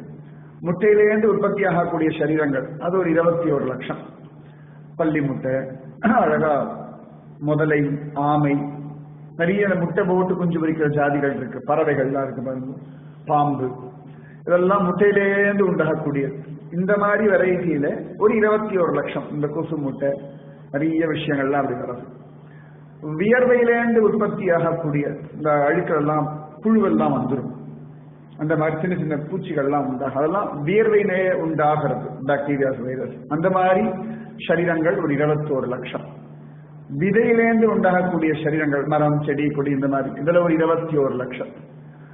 அதுக்கப்புறம் கர்ப்பத்துல வளர்ந்து பெற்றுக்கிறது, மாடு கண்டு போடுறது, யானை, சிங்கம், மனுஷர்கள், இதெல்லாம் கர்ப்பத்திலேருந்து வருது. இப்படி 21 லட்சம். மொத்தம் 84 லட்சம் வெரைட்டிஸ் சரீர பேதங்கள். இதுல ஒண்ணுதான் மனுஷ சரீரம். எவ்வளவு வசத்தின்னு பாத்துக்கோங்க. 84 லட்சத்துல வசதியான ஒரு சரீரம் மனுஷ சரீரம். இப்படி எல்லாத்தையும் சிருஷ்டிக்கிறார். தேவர்கள் எல்லாம் சிருஷ்டிக்கிறார். அவருடைய நிழல்ல இருந்தெல்லாம் சிருஷ்டி நடக்கிறது. அப்போ ஒரு சிட்டியில மனுஷால சிருஷ்டிக்கணும் தீர்மானம் பண்றார். பகவான தியானம் பண்றார். அவர் உடம்பே 2ஆ மாறுறது. அதுல ஒண்ணு ஆண் சரீரம், ஒண்ணு பெண் சரீரம். அந்த ஆண் சரீரத்துக்கு பெயர் மனு, சுவாயம்புவ மனு அப்படின்னு பெயர். பெண் சரீரத்துக்கு சதரூபா அப்படின்னு பேர். இவர்கள் தான் உலகின் ஆதி மனுஷன், ஆதி மனுஷி. நம்ம கொள்ளு தாத்தா எள்ளு தாத்தா தாண்டி கடைசியில போனோம்னா இவர் தான் சுவாயம்புவ மனு. ஸ்வயம்புவா வந்ததுனால சுவாயம்புவ மனு அப்படின்னு பெயர். அவன் மனைவிக்கு பேர் சதரூபா அப்படின்னு பேர். ஆதி மனுஷன், ஆதி மனுஷி. இவாளை சிருஷ்டிச்சுட்டு பிரம்மதேவர் சொல்றா, தாம்பத்திய முறைப்படி அழகா வாழ்ந்துண்டு குழந்தைகளை பெற்று பிரஜாபதியா இருங்கோ அப்படின்னு ஆசீர்வாதம் பண்றான். கல்யாணம் பண்ணிட்டு பிள்ளை குட்டி பெற்று சௌக்கியமா இருங்கோ அப்படின்னு. அப்ப சுவாயம்புவ மனு கேட்கிறார், ரொம்ப சந்தோஷம், நீங்க சொல்றபடி நாங்க வாழறோம். அதுக்கு முன்னாடி சரீரம் கலந்து குழந்தைகள் உற்பத்தின்னு கிடையாது, அதுதான் ஆரம்பமாகும். அப்ப சுவாயம்புவ மனு கேட்கிறார், சரி அப்படி என்னுடைய சந்ததி எல்லாம் வந்தான்னா அவள்லாம் தங்கறதுக்கு இடம் எங்கே அப்படின்றார். உடனே பிரம்மதேவர் ஆலோசனை பண்றார். ஆமா, வாஸ்தவம் தானே, மனிதர்கள் தங்கறதுக்கு இடம் எங்கே? நரகலோகம், சொர்க்கலோகம் எல்லாத்துக்கும் இடம் இருக்கு. இந்த மனிதர்கள் தங்கறதுக்கு இடம் எங்கே அப்படின்னு யோசிக்கிறார். ரொம்ப யோசிச்சு பார்த்தார், ஒன்னும் புரியல. கடைசியில மனிதர்கள் வாழும்படியான இடம் பூமி அப்படின்னு அவருக்கு புரிஞ்சு கொடுத்து பிரம்மதேவருக்கு. ஆனா அந்த பூமியோ இப்ப பிரளய ஜலத்துல மூழ்கி கிடக்கு. இந்த பிரதேசமே அப்படியே இல்லாம போயிடுது. உள்ளுக்குள்ள அப்படியே பூமியில கடல் இருக்கு பார்த்துருக்கோம், ஆனா கடலுக்குள்ள பூமி அப்படி மூழ்கி போய் கிடக்கு.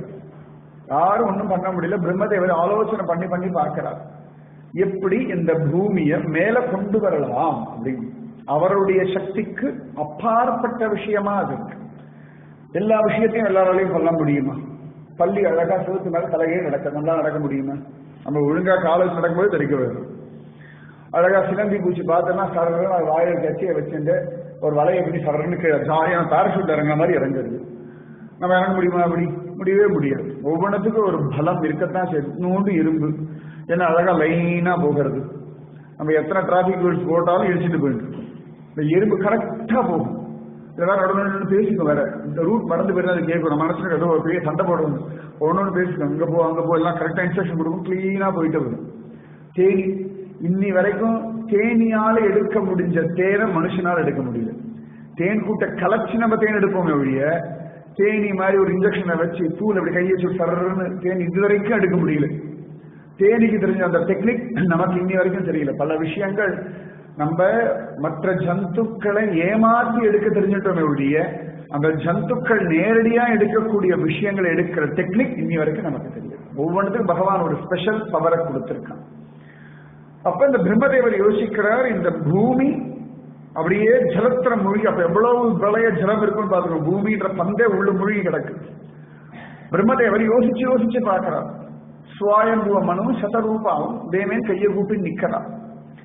பிரம்மதேவர் யோசனை பண்ணி பார்த்தார். கடைசியில பார்த்தார், நம்ம யோசிச்சு ஒன்னும் ஆக போறது கிடையாது, நமக்கு இதை பண்ண முடியாது. இது நமக்கு புரிஞ்சுடுத்தினாலே பாதி டென்ஷன் குறைஞ்சிடும். நமக்கு இது புரிய மாட்டேங்கிறது.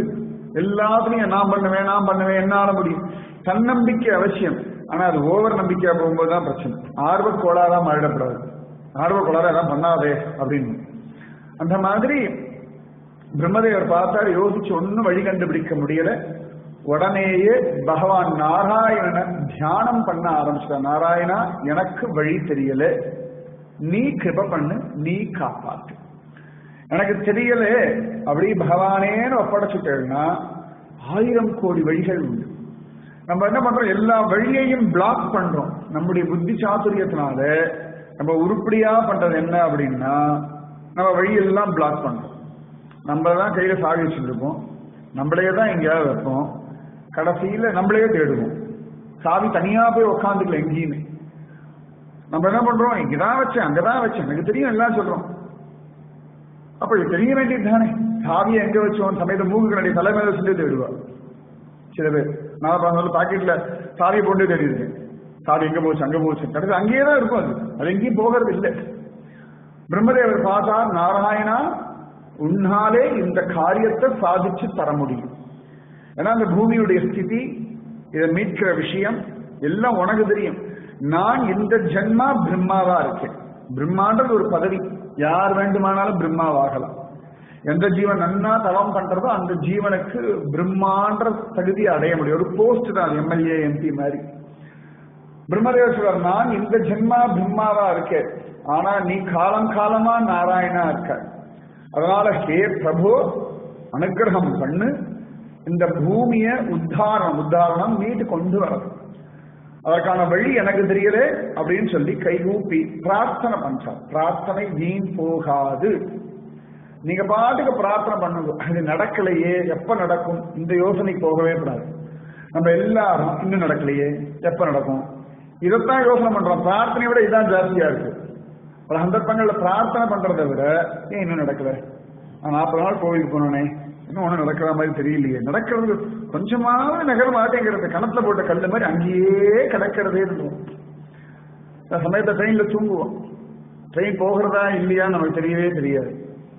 ஆனால் டக்குன்னு எழுந்து பார்த்தா ட்ரெயின் கடந்து போயிட்டே இருக்கும். ஃபிளைட்ல போனோம் சொன்ன சமயத்தை ஃபிளைட் மூவ் ஆகிறதா இல்லையானே தெரியாது. ஏதோ இந்த மேகங்கள்லாம் இருந்ததுன்னா சரி மூவ் ஆகிறோம், ஏதோ கீழே பூமி தெரிஞ்சா மூவ் ஆகிறோம்னு தெரியும். இல்லாட்டி ஃபிளைட் ஸ்டாண்ட் ஸ்டில்லா இருக்க மாதிரி இருக்கும், ஒரு மூவ்மெண்டே தெரியாது. அந்த ஃபிளைட்டுக்குள்ள அது லேண்டிங் டேக் ஆஃப்ல தெரியும் சமயம் மாதிரி, மற்ற சமயத்துல ஃபிளைட் மூவ் ஆகிறது கண்டுபிடிக்க முடியாது, ஹைட்ல போயாச்சுன்னா. அதுக்காக அது மூவ் ஆகலைன்னு அர்த்தமே கிடையாது, அது பாட்டுக்கு இருக்கும். பல சந்தர்ப்பங்கள் அந்த குழந்தைகளுக்குலாம் நல்லா தூங்கி போடும், அம்மாவோ அப்பாவோ ஆயுஷ் கொண்டு போய் சூச்சி விடுவோம். அழகா அது ஏதாவது சொல்லணும், அடுத்த நாள் காத்தால நான் சூச்சுவே போல, நீ போனடா நான் தாண்டா கொண்டு விட்டா, இல்ல இல்ல நான் போகல, இதுதான் போயிருக்கு. ஆனா இது தூக்கத்துல தெரியல. அந்த மாதிரி பல சந்தர்ப்பங்கள்ல நாம் அஞ்ஞானத்திலே இருக்கும். பகவான் கிட்ட ஒப்படைச்சணும், உன்கிட்ட ஒப்படைச்சுட்டேன்பா. ஒரு பிரார்த்தனை பண்ணிட்டோம்னா திரும்பி அந்த பிரார்த்தனை நடக்குமா நடக்காதான்னு யோசிக்கப்படாது. நம்ம அதுதான் யோசிக்கணும். ஏன் நடக்கல, இவ்வளவு நாள் ஆச்சு இன்னும் ஏன் நடக்கல, அந்த யோசனை என் பகவான் கிட்ட சொல்லிட்டேன், அவன் நடத்தி கொடுப்பான். இந்த தீர்மானமான ஒரு நம்பிக்கை வேணும். நடத்தி கொடுப்பான், அவ்வளவுதான். எப்படி எதுனா எனக்கு தெரியாது, அவன் நடத்தி கொடுப்பான். நடத்தி கொடுத்தே ஆக வேண்டிய தர்மம் சுவாமிக்கு இருக்கு. நம்ம என்ன ஒரே நாள்ல பிரதம மந்திரி ஆகணும்னா கேட்கிறோம், இல்லாட்டி அமெரிக்க ஜனாதிபதி ஆகணும் கேட்கிறோமா? ஏதோ நம்ம நமக்கு வேண்டிய விஷயங்கள் நடந்தா போதும். நமக்கு அதுக்கு மேல பெருசாலாம் ஒரு பேராசையெல்லாம் கிடையாது. ஏதோ நமக்கு வேண்டிய சாப்பாடு கிடைச்சிருந்து ஆரோக்கியமா இருந்துட்டு நம்ம சுத்தி இருக்கவன் நல்லா இருந்துட்டு நம்ம குடும்பம் நடக்க வேண்டிய நல்லா நடந்து இப்படி பொறுமையான அப்புறம் கடைசியில கஷ்டப்படாம போனா போதும். இவ்வளவு நம்ம பிரார்த்தனை. நம்ம ஒரே நல்ல வைர வியாபாரி ஆகணும், கோடீஸ்வரன் ஆகணும், அதெல்லாம் இருக்கிறது இன்னும் மோசமா போகாம இருந்தா அதுவே பரம பாக்கியம்னு இருக்கும். அப்ப சுவாமி எல்லா பிரார்த்தனையும் கேட்கிறா. எந்த விதத்துல எப்பொழுது கிருப பண்ணணுமோ அந்த விதத்துல கிருப பண்றா. Prayers may be delayed but not denied அப்படின்னு சொல்லுவாங்க. பிரேயர்ஸ்னா கொஞ்சம் டிலே ஆகும் நடக்கிற விஷயங்கள், ஆனா நடக்காது அப்படின்னு கிடையாது, நிச்சயமா நடக்கும். எந்த காலத்துல எப்படி நடக்கணுமோ அந்த காலத்திலே அது நடக்கும், சந்தேகமே வேண்டாம். இப்ப நம்ம மாத்திரம் ஒரு பெண் குழந்தையோ ஆண் குழந்தையோ இருக்கு அப்படின்னா அவளுக்கு ஒரு தகுந்த வயசு வந்த உடனேயே கல்யாணம் பார்க்கணும் அப்படின்னு ஒரு தீர்மானம் பண்ணி ஜாதகம் எல்லாம் எடுப்போம். நம்ம அப்பதான் சரி கல்யாண வயசு ஆயிடுது, வேலைக்கெல்லாம் போயிட்டு இருக்கா, சம்பாதிக்கிறா, இந்த வயசுல கல்யாணம் பண்ணி வச்சா சரி அப்படின்னு நம்ம தீர்மானம் பண்றோம். நம்ம தீர்மானம் பண்ணும்போதுதான் சுவாமியும் தீர்மானம் பண்றான்னு வச்சுக்கோமே. சரி வாழ்க்கை ஒரு கல்யாணத்தை பண்ணி வைக்கணும்னு சுவாமி தீர்மானம். அதுக்கப்புறம் தான் குழந்தை பிறக்கவே ஆரம்பிக்கணும்.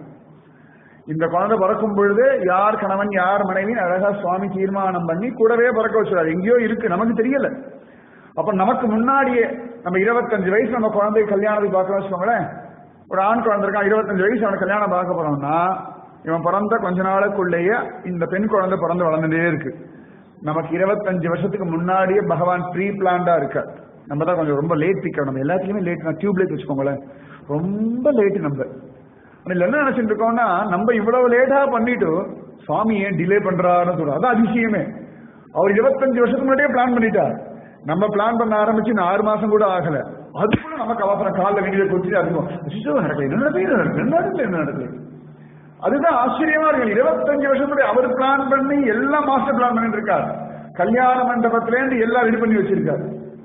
நமக்கு வேண்டிய மாதிரி அழகா கேட்டரர் முதற்கொண்டு எல்லாம் ரெடி பண்ணி வச்சிருக்காரு. நம்ம யூஸ் பண்ணிட்டா போதும். இவ்வளவு பண்ணிருக்காரு சுவாமி. 25 வருஷமா மாஸ்டர் பிளான் பண்ணி, மாஸ்டர் பிளான் நிஜமாவே மாஸ்டர் பண்ண பிளான் அது.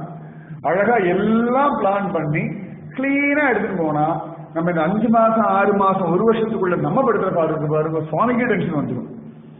ஒரு குழந்தைய பெற்றுக்கிறோம், குழந்தைய பெற்றோடனே ஸ்கூலை பத்தி யாராவது யோசிக்கிறோமா? சத்தியமா கிடையாது. அதுக்கு 2 வயசு ஆகும்போது பக்கத்துல விசாரிப்போம், இங்க ஸ்கூல் நல்லா இருக்கா, அங்க ஸ்கூல் நல்லா இருக்கா. நம்ம குழந்தைய பெற்ற பிறகு ஸ்கூல் ஆரம்பிக்கிறோம் இல்லையே. கரெக்டா நம்ம ஸ்கூல் சேர்க்கிறோம் போட்டு ஏதோ ஒரு ஸ்கூல் பக்கத்துலயோ தூரத்துலயோ கிடைக்கிறதா இல்லையா? நமக்கு ஏத்த மாதிரி ஃபீஸ், நமக்கு ஏத்த மாதிரி சௌகரியங்கள். அப்ப நமக்கு ஏத்த மாதிரி சௌகரியங்கள் முன்னாடியே தயாரா இருக்கு. சரியா? அப்ப இந்த இடத்துல மல்டிபர்பஸ் ஹால் இந்த பாகவதம் பண்றோம் அப்படின்னா இதுக்காக மல்டிபர்பஸ் ஹால் கட்டிட்டா ஏற்கனவே இருக்கு, யூஸ் பண்ணிட்டு இதுக்காக கடற்கரை ஏசி எல்லாம் போட்டு லைட் எல்லாம் ஒண்ணும் இல்லை, அழகா உபயோகம். அது போல எல்லாத்துலயுமே பகவான் அட்வான்ஸாவே இருக்காரு. நம்ம நினைச்சோம் நம்ம ரொம்ப அட்வான்ஸா, நம்ம தான் ரொம்ப பின்தங்கி இருக்கோம், இன்னும் முன்னேறவே இல்லை. சுவாமி ரொம்ப அட்வான்ஸா இருக்க. அப்ப அவ்வளவு அழகா. அது இப்போ ஸ்திரீ குழந்தை ஆத்த கல்யாணத்துக்கு இருக்க வச்சுக்கோங்களேன். நம்ம சம்பிரதாயத்தை என்ன சொல்றோம்? கணவன் பெரியவனா இருக்கணும், மனைவி சின்னவளா இருக்கணும். அந்த சம்பிரதாயப்படி சொல்றேன். அழகா அந்த ஸ்திரீ குழந்தை கல்யாணம் பண்ணணும் அப்படின்னா அது பிறந்த 20-22 வயசுல ஜாதகம் எடுப்போம் நம்ம. ஆனா இது பிறக்கிறதுக்கு முன்னாடி இதுக்கு வேண்டிய மாப்பிள்ளைய சுவாமி பிறக்க வச்சு வளர்த்துட்டு இருக்காரு. சோறு போட்டு 1 வருஷமோ 2 வருஷமோ ஏதோ ஒரு வயசுல வளர்த்துட்டு இருக்கா. அப்ப இவ்வளவு தூரம் சுவாமி யோசிக்கிறார் இல்லையா? அப்ப அவர் நல்லது பண்ணுவாரு நம்ம நம்பினால் போச்சு. அந்த சின்னதுதான், ரொம்ப பெருசே கிடையாது. நம்பிக்கை ரொம்ப ஈஸியான ஒரு விஷயம். ஆனா சுவாமி கிட்ட மட்டும் தான் வர மாட்டேங்குது. எங்க வரணுமோ அங்கதான் வரணும். எல்லார்கிட்டையும் வருது, எல்லா விஷயத்திலையும் வருது. ஏசி போட்டா சிலிண்டர் அவ்வளவு நம்பிக்கை இருக்கு நமக்கு. அப்பாடா வெயில் தெரியாது அப்படின்னு. அந்த ஏசி மேல வச்சிருக்கிற ஒரு நம்பிக்கை கூட சுவாமி கிட்ட வைக்க மாட்டேங்க. அதுதான் பெரிய கஷ்டம். பெரிய விஷயங்கள் அவ்வளவு பெரிய விஷயம் நம்புறோம். ஒரு லிட்டர் பெட்ரோல் போட்டா வண்டி ஓடும் ஒரு நம்பிக்கை, ஜம்முன்னு ஓடும், 2 கிலோமீட்டர் ஓடும் அப்படின்னு ஒரு நம்பிக்கை. எத்தனை விஷயங்கள் சின்ன சின்னதாக நம்புறோம். வீட்டை பூட்டிட்டு போயிட்டா சாவி என்கிட்ட யாரும் என் வீட்டை திறக்க முடியாது ஒரு நம்பிக்கை. நோண்டு சாவியை நம்புறோம். என் சாவி யார்கிட்டையும் கிடையாது, யாரும் ஒண்ணும் பண்ண முடியாது, சாவி பத்திரமா வச்சுருக்கேன்னு அப்படின்னு. அங்க வீடே பத்திரமா இருக்கா இல்லையான்னு தெரியாது, ஆனா சாவி மேல பத்திரமா நம்பிக்கை. அப்ப இதெல்லாம் நம்பும் பொழுது பகவான நம்புறதுல என்ன ஒரு கஷ்டம்? ரொம்ப சுலபமானது தானே. எத்தனை ஆச்சரியமா ஒரு மொபைல் போன எவ்வளவு அழகா நம்புறோம். நான் அவனுக்கு போன் பண்ண நீ எடுக்கவே இல்லை அப்படின்னு கையோ சண்டைக்கா வந்துருக்க. நம்ம பில்டிங்ல ரேஞ்சே கிடையாது. அவளுக்கு பெல் அடிக்கிற மாதிரியே இருக்கு, நமக்கு பெல்லே அடிக்க மாட்டேங்குது. நான் பெல் அடிச்சுட்டே இருக்கேன், எனக்கு தெரியும் நீ எடுக்கிறது இல்லை வேணுன்ட்டே அப்படின்ற. அப்ப இந்த விஷயங்கள்லாம் நம்பிக்கை இருக்கு. பகவான் மேல பூரணமான நம்பிக்கை. பிரம்மதேவருக்கு சுவாமி கிட்ட பூரணமான நம்பிக்கை. முதல்ல ஒரு பகவானை தான் பார்த்தார். பகவானை தவிர அவருக்கு யாரும் பரிச்சயமே கிடையாது. மற்றவர்கள் அப்புறமா தான் பரிச்சயம். நம்ம எல்லாருக்கும் முதல் பரிச்சயம் யாருன்னா சுவாமி தான். அழகா அந்த சுவாமி மேல நம்பிக்கை கொண்டு ஜோரா இந்த பிரம்மதேவர் பிரார்த்தனை பண்ண ஆரம்பிச்சார். நாராயணா, எனக்கு தெரியாது, நீ சொன்ன மாதிரி எல்லாம் சிருஷ்டிச்சு விட்டேன். எனக்கு என்னால என்ன முடியுமோ அதுவரை நான் பண்ணிட்டேன். இதுக்கப்புறம் பாரு, இந்த குழந்தைகளை ஸ்கூலுக்கு அனுப்புறது என்ன பண்ண, படிக்கணும், எழுதணும் தான். ஃபீஸ் நீயே கட்டிக்கணும். நம்ம குழந்தைகிட்ட போய் யாராவது சொல்றோமா? உன் வேன் ஃபீஸ் நீ தான் கட்டிக்கணும், உனக்கு வேண்டிய ட்ரெஸ் நீ தான் வாங்கிக்கணும் யாராவது சொல்றோம்? அதெல்லாம் அப்பா அம்மா பாடு. அந்த மாதிரி நம்ம கெப்பாசிட்டி வரைக்கும் அவ்வளவுதான். அதுக்கு மேல எல்லாம் சுவாமியோடதுதான். அப்ப ஆச்சரியமா பிரம்மதேவர் பிரார்த்தனை பண்றா. அப்ப ஒரு மூக்குல இருந்து ஒரு துபகடின்னு குதிச்சு கொடுத்து அப்படின்னா என்னடா மூக்குல அப்படின்னா தொப்புன்னு ஒன்று குதிச்சு கொடுத்து பிரம்மதேவர் பயந்து போயிட்ட. மூக்குல ஏதோ விழுந்துடுத்தே, என்ன அப்படின்னு பார்த்தா இன்னொன்று ஒண்ணு இருக்கு. கண்ணுக்கே தெரியல. ஒரு கட்டவர்கள் செய்த அங்குஷ்ட மாத்திர பிரமாணம் இன்னொன்று ஒண்ணு இருக்கு அப்படின்றது. என்னடா அது இப்படின்னு பாக்குறா. எல்லாரும் விட்டு பாக்குறா. ஒரு கண்ணகரையில் இருக்கு. சில சமயத்தை வெள்ள வெள்ளையில தெரியுது, சில சமயத்தை நீளமா தெரியுது. வித்தியாசமா இருக்கு அதோட ரூபம். நல்லா வித்தியாசமா இருக்கு அப்படின்னு பார்க்கறப்ப அப்படி வளர்றதான், கொஞ்சம் கொஞ்சமா வளரதான் தெரிகிறது. அது வராக தோகோ அவகாத்தக அப்படின்னு ஒரு பன்னிக்குட்டி அப்படி சத்தம் போடுறது. ஒரு பன்னிக்குட்டி அழகா அப்படி பெரிய காட்டு பன்றி, பெரிய பல்லெல்லாம் அப்படி வச்சுண்டு, பெரிய மூக்க வச்சுண்டு, கண்ணெல்லாம் வச்சுண்டு அப்படின்னு அந்த ஜோர சப்தம் போடுறது. இந்த குரோட சப்தம், இந்த செத்து பல்லவி வச்சுண்டு ஜம்ம வந்துருச்சு. இதனடா அது ஒரு பன்னிக்குட்டி குதிச்சிருக்கே அப்படின்னு பாக்குறதுக்குள்ள அது வளர்ந்துட்டே போகிறது. கண்ணெதிர்க்க வளர்றது. இது வளர்ந்த உடனே பயந்து போயிட்டான். யாரோ ராட்சசனோ அப்படின்னு நினைக்கிறதுக்குள்ள இந்த பன்னிக்குட்டி நல்லா பெருசா வளர்ந்து கொடுத்து யானை சைஸ் ஆயிடுத்து. அதையும் விட பெருசாயிட்டு போயிட்டே இருக்கு. அவளுக்கெல்லாம் பயம் வந்ததுன்னா இவ்வளவு பெருசாகிறதே, இது யாரு இந்த பன்னி அப்படின்னு பார்க்கும் பொழுது அதனுடைய கண்கள் காட்டி கொடுத்து தாமரை கண்கள். தாமரை கண்களை பார்த்த உடனே பிரம்மதேவர் கூட இருந்த ரிஷிகளுக்கெல்லாம் தெரிஞ்சு போயிடுது இது ஸ்வயம் ஸ்ரீமன் நாராயணன். அழகா வராக அவதாரம் எடுத்துட்டார். ஜெய் போலோ வராக சுவாமிக்கு ஜெய். உலகத்துல ஆரம்ப காலத்துல நிறைய வராக கஷேத்திரம் தான் இருந்தது. திருப்பதி கூட பார்த்தோம்னா ஆதிவராக கஷேத்திரம். பின்னாடிதான் ஸ்ரீனிவாசர் போய் உட்காந்துட்டார். இன்னைக்கு ஓனர் தேமேன்னு தான் இருக்கார். டெனண்ட் தான் நம்ம ஸ்ரீனிவாசன். சமயத்துல டெனண்ட் தான் ரொம்ப படுத்துவார். அந்த டெனண்ட் அவர் தான். அவருக்கு தான் மரியாதையும் ஜாஸ்தி. இந்த ஓனர் தேமேன்னு இருக்காரு பாருங்க. ஆனா எல்லா முதல் மரியாதையும் இவருக்கு தான். ஆனா டெனண்ட்டுக்கு தான் எல்லாருக்கும் நிறைய பேருக்கு ஆதிவராக சுவாமி கஷேத்திரமே தெரியாது. அத்தனை வசதி அந்த ஆதிவராக சுவாமி. ஜம்முன வந்துட்டா எல்லாரும் அழகா ஸ்தோத்திரம் பண்றார். சூசு கடந்து அப்படின்ற ஆழ்வார்கள்லாம் சொல்றா. இந்த பூமி ரொம்ப நாளா அந்த தண்ணியில ஊறி ஊறி ஊறி ஊறி பாசி பறந்து போயிடுச்சான். மேலாம் அப்படியே பாசி மூடி, பாசி ஒரு மாதிரி நாத்தடிக்கும். இந்த தொடர்றதுக்கே பிடிக்காது. ஒரு மாதிரி ஒரு மாதிரி இருக்கும். இப்ப நம்ம அதுலயே இந்த பக்கெட்ல தண்ணி வச்சு அதுல மக்கு அப்படியே ஊறிட்டே இருந்தா மேல கழிச்சா ஒரு வளன்னு இருக்கும். அது தொடர்றதுக்கே ஒரு மாதிரி இருக்கும் நமக்கு. அந்த மாதிரி பாசு படிஞ்சு போயிடுதான் இந்த பூமி பந்து. உடனே அழகா எல்லாரும் ஸ்தோத்திரம் பண்றா. வராகமூர்த்தியை பார்த்து ஆஹா பிரபு வந்துட்டா. பிரம்மதேவர் கண்கள்ல ஆனந்த பாஷம். இந்த வராகத்துக்கு எப்பொழுதுமே அந்த மோப்ப சக்தி ஜாஸ்தி. அப்படியே வாசம் பிடிச்சிட்டே போகும். அவ்வளவு பெரிய மூக்கு வேற, அதுக்கு நன்னா மோப்பம் பிடிக்கும். அதை வச்சுட்டு தான் இந்த பூமி எங்க இருக்குன்னு கண்டுபிடிக்க போறாங்க. அந்த மண் வாசனைன்ற இல்லையா, இந்த மண் வாசனையை முதல்ல அனுபவிச்சவர் வராகமூர்த்தி. உடனே அழகா எல்லாரும் பார்த்து பகவான் வேகமா அந்த பிரளய ஜலத்துல இறங்கினார்.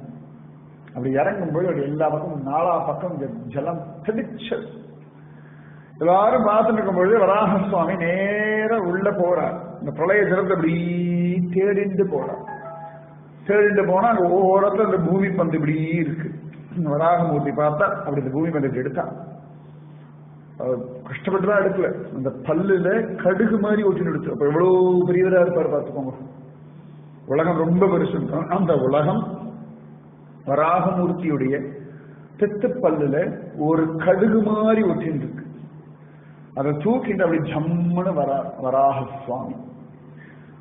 இந்த பூமியை உத்தாரணம் பண்ணி கொடுத்தவர் வராகமூர்த்தி தான். அழகா அப்படியே தூக்கிண்டு வரா. அவ தூக்கிண்டு வரும் பொழுது இரண்யாக்ஷன் அப்படின்ற அசுரன், இந்த இரண்யாக்ஷன் இரண்யகசிபு, இவா ரெண்டு பேரும் சகோதரர்கள். இவா ரெண்டு பேரும் வைகுண்ட லோகத்தினுடைய செக்யூரிட்டி கார்டு. அழகா ஜெய விஜயா அப்படின்னு பெயர். ஜெயன் விஜயன். இன்னைக்கு பெருமாள் கோவிலுக்குலாம் போனோம்னா இந்த கர்ப்பகிரகத்துக்கு முன்னாடி ரெண்டு பேர் நிற்பா. ஜம்முன்னு இந்த காலெல்லாம் அப்படி ஸ்டைலா அப்படி வச்சிருந்து 4 கைகள்லாம் வச்சிருந்து சங்கு சக்கரம்லாம், அவர்கள் தான் ஜெய விஜயா. துவார பாலகர்கள்னு பேர். துவார பாலகர்கள் கிடையாது, தமிழ்காரன் மட்டும் தான் பாலகர்கள். பாலகர்கள் துவாரம்னா வாசல், வாசலை பாலனம் செய்கின்றவர்கள். நம்ம நெச்சுக்கிட்டு துவார பாலகர்கள், அந்த மாதிரி துவார பாலகர்கள்னு பேரவாளுக்கு. நாயகனாய் நின்ற நந்தகோபனுடைய கோயில் காப்பானே, குடி தோன்றும் தோரணவாயில் காப்பானே. அப்ப செக்யூரிட்டி கார்டுன்றது வைகுண்ட வரைக்கும் இருக்கு. வைகுண்டத்திலே நம்ம நெக்ஸ்ட் வரைக்கும் இருக்கு வச்சுக்கோங்களேன். எங்க போனாலும் செக்யூரிட்டி கார்டு உண்டு. இந்த செக்யூரிட்டி கார்டோட எல்லாருக்கும் எல்லா சமயத்துல பிரச்சனை வரும். அது வரலன்னா அதிசயம். வைகுண்டத்து செக்யூரிட்டி கார்டு வரைக்கும் பிரச்சனை வந்துடுது. அவ பாடு நின்று இருந்தா. அப்ப சனகாதி முனிவர்கள் 5 வயசு குழந்தைகள் 4 பேரும் ட்ரெஸ் எல்லாம் கிடையாது. அவ பாட்டுக்கு பிரம்ம ஞானிகள் அப்படி வைகுண்டத்துல நாராயண பார்க்க குடு குடு குடு உள்ள ஓடுறான். என்ன ஏது இந்த செக்யூரிட்டி சைன்லாம் போடணும் இல்லையா? அவ பாடு நேரம் நுழைஞ்சுட்டா. வந்துடுத்து போவோம் செக்யூரிட்டி கார்டு 2 பேருக்கும் ஜெய விஜயா கொடுத்து எடுத்துட்டு யாரை கேட்டு உள்ள வரல. யார் நீங்க? இப்படி யாராவது கேட்டா உடனே நமக்கு ரோஷம் புத்துண்டு வந்து யாரை பார்த்து கேட்டேன். யார் இருக்கா தெரியுமா? எனக்கு உள்ள சொந்தக்காரா இருக்கேன், எங்க அம்மா இருக்கேன், எங்க தாத்தா இருக்கேன், பிள்ளை இருக்கேன், யாரை பார்த்து கேட்க பெரிய சண்டை நடக்கும். அது டெய்லி பஞ்சாயத்து நடக்கும் வச்சுக்கோங்களேன் செக்யூரிட்டி கார்டோட. அந்த மாதிரி ஒரு பெரிய பஞ்சாயத்து வந்துடுத்து. உடனே சனகாதி ரிஷிகளுக்கு கோபம் வந்துடுத்து. உள்ள நாராயணனை பார்க்க போறோம், பார்க்கறதுக்கு ஒரு தடையா அப்படின்னு சொல்லி கோபம் வந்து அசுராளா போங்கோன்னு சாபம் கொடுத்துட்டார். இவ சாபம் கொடுத்துட்டு பிரச்சனை எல்லாம் சண்டையெல்லாம் முடிஞ்சோடனே நாராயணன் ஓடி வந்துட்டார். முன்னாடியே வர வேண்டியதுதானே. இந்த பிரச்சனை எல்லாம் ஆனவன குடு நாராயணன் ஓடி வந்துட்டார். வந்த உடனே பகவான் சொன்னா, என்னுடைய செக்யூரிட்டி கார்டு பண்ண தப்புக்கு நான் தான் பொறுப்பு. அதனால நீங்க அவருக்கு கொடுத்தது சாபம் நியாயமானதுதான். ஆனா ஒரே ஒரு ஒத்தாசை பண்ணுங்கோ, அவ எல்லா ஜென்மாலையும் என்ன ஸ்மரிக்கும்படியா பண்ணுங்கோ, திரும்பி என்னிடத்திலேயே வருவதற்கு ஆசீர்வாதம் பண்ணுங்கோ அப்படின்ட்டு. அப்ப இந்த சனகாதிகள் சொன்னா, பிரபு நாராயணா நீ நினைச்சா இவாளுடைய சாபத்தை மாத்தலாமே அப்படின்னு. பகவான் சொன்னா, இல்ல, என் பக்தர்களிடத்துல அபச்சாரம் பண்றவர்கள் யாரா இருந்தாலும் அவர்களுக்கு சாபம் உண்டு. என் பக்தர்களை என் கை கஷ்டப்படுத்திடுச்சுன்னா இந்த கையையே நான் வெட்டி போட்டுருவேன். பகவானுக்கு அத்தனை தூரம் ஒரு வாத்சல்யம், அவன் மேல ஒரு பிரீத்தி, ஒரு அன்பு. அவ அந்த சனகாதி முனிவர்கள் கொடுத்த சாபத்தினால்தான் ஜெய விஜயர்கள் 3 ஜென்மா பூமியில பிறக்கிறார், அசுராளா பிறக்கிறார். இரண்யாக்ஷன் இரண்யகசிபு முதல் ஜென்மால, 2வது ஜென்மால ராவணன் கும்பகர்ணன், 3வது ஜென்மால சிசுபாலன் சந்தரகன். இப்படி 3 ஜென்மா சொன்னடிச்சு வரா. 3 ஜென்மாலையும் அவ நாஸ்திகர்களாவே இருக்கா, தெய்வத்தை விரோதம் பண்ணும்படியா இருக்கா. ஆனா நாஸ்திகர்களா இருக்கிறதுனாலேயே நன்னா சுவாமிய நினைக்க. இப்ப நம்ம கூட மறந்து போயிடுவோம் சுவாமிய. நாஸ்திகவாதி சுவாமிய மறக்கவே மாட்டான். எப்பொழுதுமே பிடிக்காதவாள் நினைச்சுட்டே இருக்கும், பிடிச்சவாள மறந்து போயிடும். பிடிக்காதவாள் எல்லா விஷயங்களும் அத்துபடியா நமக்கு தெரியும். அவன் இப்படித்தான் எனக்கு தெரியும், அவன் இப்படித்தான் பேசுவான் எனக்கு நிச்சயமா தெரியும். ஆனா கிளீனா கவனிச்சுட்டே இருக்கும். அந்த மாதிரி இந்த இரண்யாக்ஷன் இரண்யகசிபு இவாள்லாம் பகவான வெறுக்கிறார். வெறுத்து வெறுத்து வெறுத்து தியானம். இதுக்கு பேர் துவேஷ பக்தின்னு பெயர். துவேஷத்தினாலே பக்தி பண்றது. பக்தியில நிறைய உண்டு. பயபக்தி, துவேஷ பக்தி, தாஸ்ய பக்தி, சக்கிய பக்தி, வாத்சல்ய பக்தி, பிரேம பக்தி, நிறைய உண்டு. காந்தா பக்தி, விதவிதமா பார்க்கறது. பகவான ஃப்ரெண்டா பார்க்கறது சக்கிய பக்தி, அர்ஜுனன் மாதிரி. பகவானை எஜமானனாகவும் தன்னை தாசனாகவும் நினைக்கிறது தாஸ்ய பக்தி, ஆஞ்சநேயர் ராமர் போல. பகவான குழந்தையா பார்க்கறது யசோதா மாதிரி, வாத்சல்ய பக்தி. பகவான காதலனா பார்க்கறது கோபிகைகள், ஆண்டாள், மீரா, இவாள்லாம். அழகா பகவான் நினைச்சு பயப்படுறது கம்சன், காளையவனன், இவாள்லாம். பகவான வெறுக்கிறது சிசுபாலன், ஜராசந்தன், ராவணன், இரண்யாக்ஷன், இரண்யகசிபு. இது எல்லாமே பக்தி அப்படின்னு தான் நம்முடைய சனாதனமான தர்மம் சொல்றது. பகவான் இவன் எப்படி நினைக்கிறான்னு பாக்குறது இல்லை, எப்படியாவது என்ன நினைக்கிறானே அதுதான் பகவானுடைய பலம். அது அவன் நினைச்சுட்டே இருந்தோம்னா அந்தந்த லெவலுக்கு ஏற்ற ஒரு அனுகிரகத்தை பண்ணிட்டே இருக்க. இப்ப நல்லா வெயில் அடிக்கிறது, வயசான பாட்டிமார்கள்லாம் இருந்தா வடாம் போடலாம் அப்படின்ற, சயின்டிஸ்ட் இருந்தானா சோலார் எனர்ஜி எடுக்கலாம் அப்படின்னா, ஒவ்வொருத்தரும் ஒவ்வொரு விதமா ஆச்சரியமா. சில பேர் பிசினஸ் மேன்லாம் இருப்பா, நல்லா கரும்பு ஜூஸ் கடையை போடலாம், வெயில் காலத்துல ஃபர்ஸ்ட் கிளாஸா போகும், சம தர்பூசணி இருக்கலாம், அமக்கலமா சேல்ஸ் ஆகும், அவாவா ரேஞ்சுக்கு அந்த வெயில உபயோகப்படுத்திப்பா, அழகா கொடையை வைக்கிறது ஏதான. சில பேர் எல்லாம் அந்த சீசனல் பிசினஸ் பண்ணுவா, மழை பெஞ்சு டக்குன்னு பிசினஸ் அப்படியே மாத்திடுவா. முன்னாடி நாள் வரைக்கும் அணி வித்துட்டு இருப்பான், திடீர்னு நல்லா ஜோடு ஒரு 3 நாள் மழை பெஞ்சா ரெயின் கோட் விற்க ஆரம்பிச்சிருவோம். அவ்வளவுதான், அந்த ஏதா மாதிரி அவாவாளுடைய புத்திக்கு ஏதா மாதிரி. அதுபோல பகவானை எப்படி வேணாலும் நினைக்கலாம், பயத்துல நினைக்கலாம், வெறுத்து நினைக்கலாம், ஆசையில நினைக்கலாம், காமத்துல நினைக்கலாம், குழந்தையா நினைக்கலாம், எஜமானனா பார்க்கலாம். பகவான் எப்படி பார்த்தாலும் இது பக்தி அப்படின்னு பாவிச்சுக்கலாம். அந்த மாதிரி இந்த இரண்யாக்ஷன் இரண்யகசிபுவா வந்துட்டான். அதுல இரண்யாக்ஷன் நல்ல பலம், அசுரன். சண்டை போடணும் சண்டை போடணும் சண்டை போடணும் தேடி அழிஞ்சுட்டே இருக்கான். ஒவ்வொருத்தருக்கிட்டே அப்ப என் கூட சண்டைக்கு வா, என் கூட சண்டைக்கு வா, என் கூட சண்டைக்கு வா, என் கூட சண்டைக்கு வா அப்படின்னு எல்லாரும் இல்லை, இவர் என்ன விட அவன் பெரியவன், என்ன விட அவன் பெரியவன் காமிச்சுட்டே இருந்தார். கடைசியில ஒருத்தர் சொன்னார், ஹரின்னு ஒருத்தர் இருக்கான், அவன் தான் மிக பலசாலி, அவங்ககிட்ட போய் சண்டை போடணுட்டான். இவன் ஹரியை தேடிட்டு வரும்பொழுதுதான் ஹரி பன்னியா வந்து ஜோரா தூக்கிட்டு வரா, கேழலாகிய கேடிலி அப்படின்றார் பெரியாழ்வார். வராகவதாரம் எடுத்த கேடில்லாதவனே அப்படின்னு வர்ணிக்கிறார். மானமிலா பன்றியாய் அப்படின்னு ஆண்டாள் நாச்சியார். வெக்கமே இல்லாம ஒரு பன்னி அவதாரம் எடுத்தியேப்பா, அதாவது பன்னிலாம் வளர்ப்பாளா, பெட்டனி கிடையாது.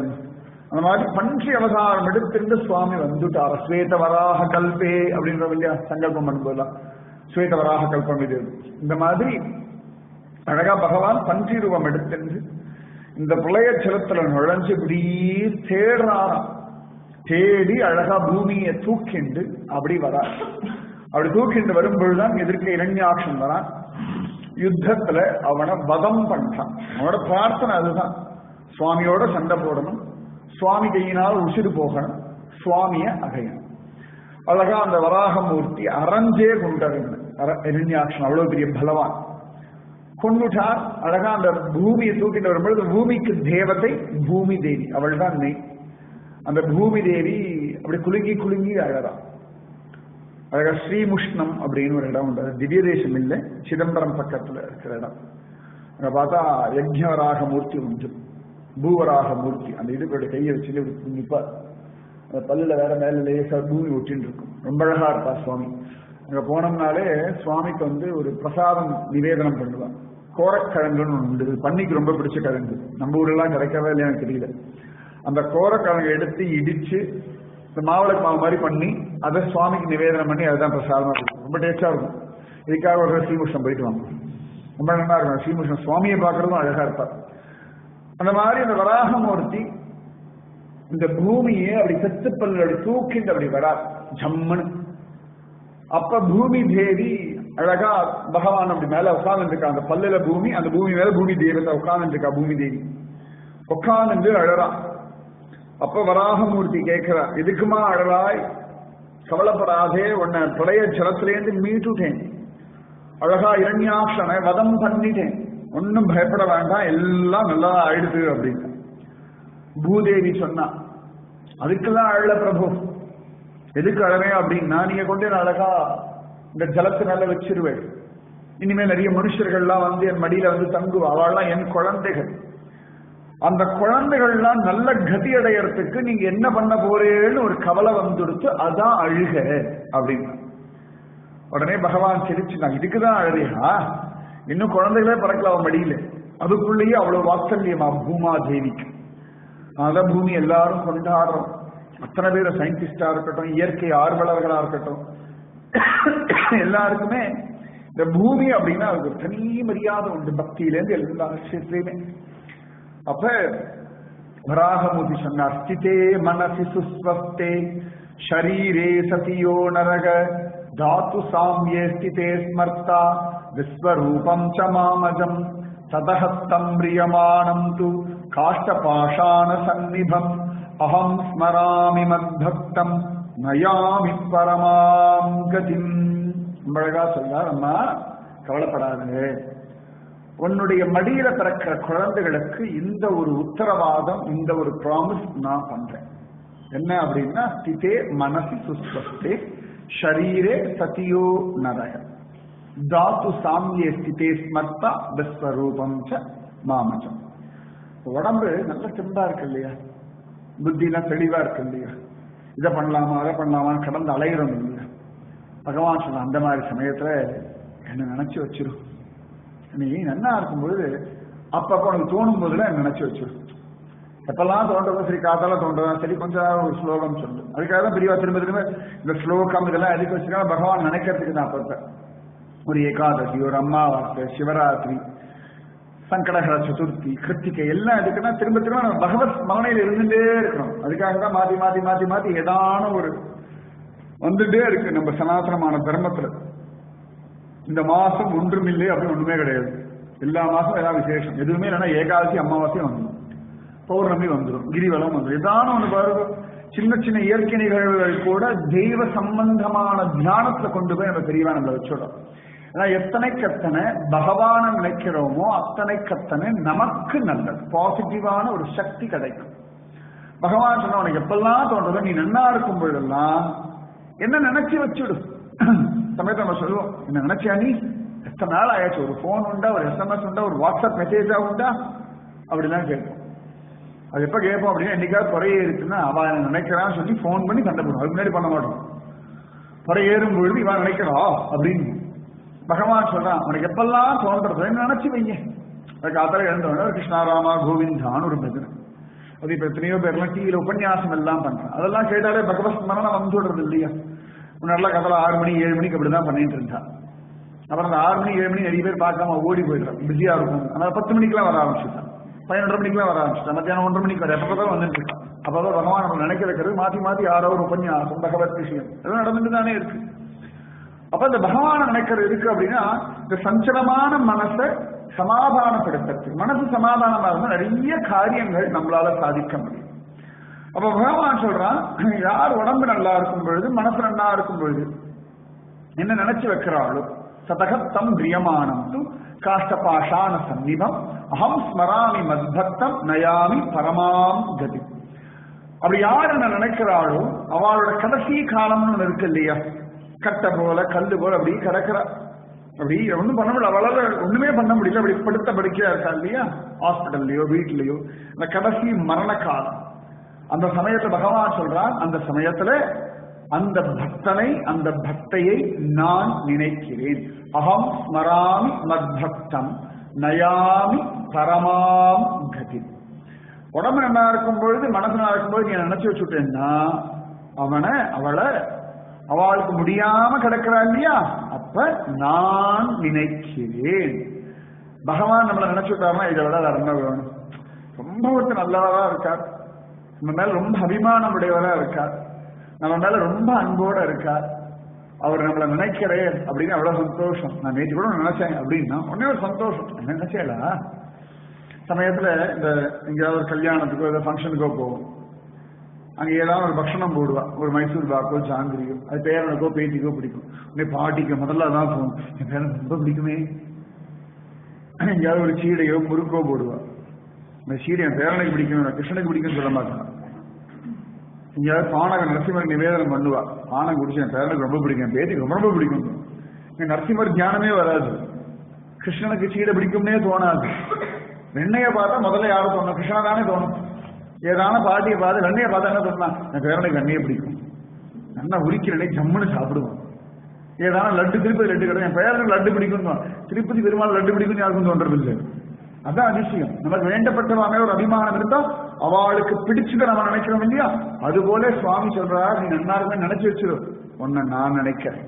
சுவாமிக்கு நம்ம நினைக்க வேண்டிய அவசியம் என்ன இருக்கு? இப்ப நம்ம சுவாமியை நினைக்கிறோம்னா நமக்கு அவசியம் இருக்கு.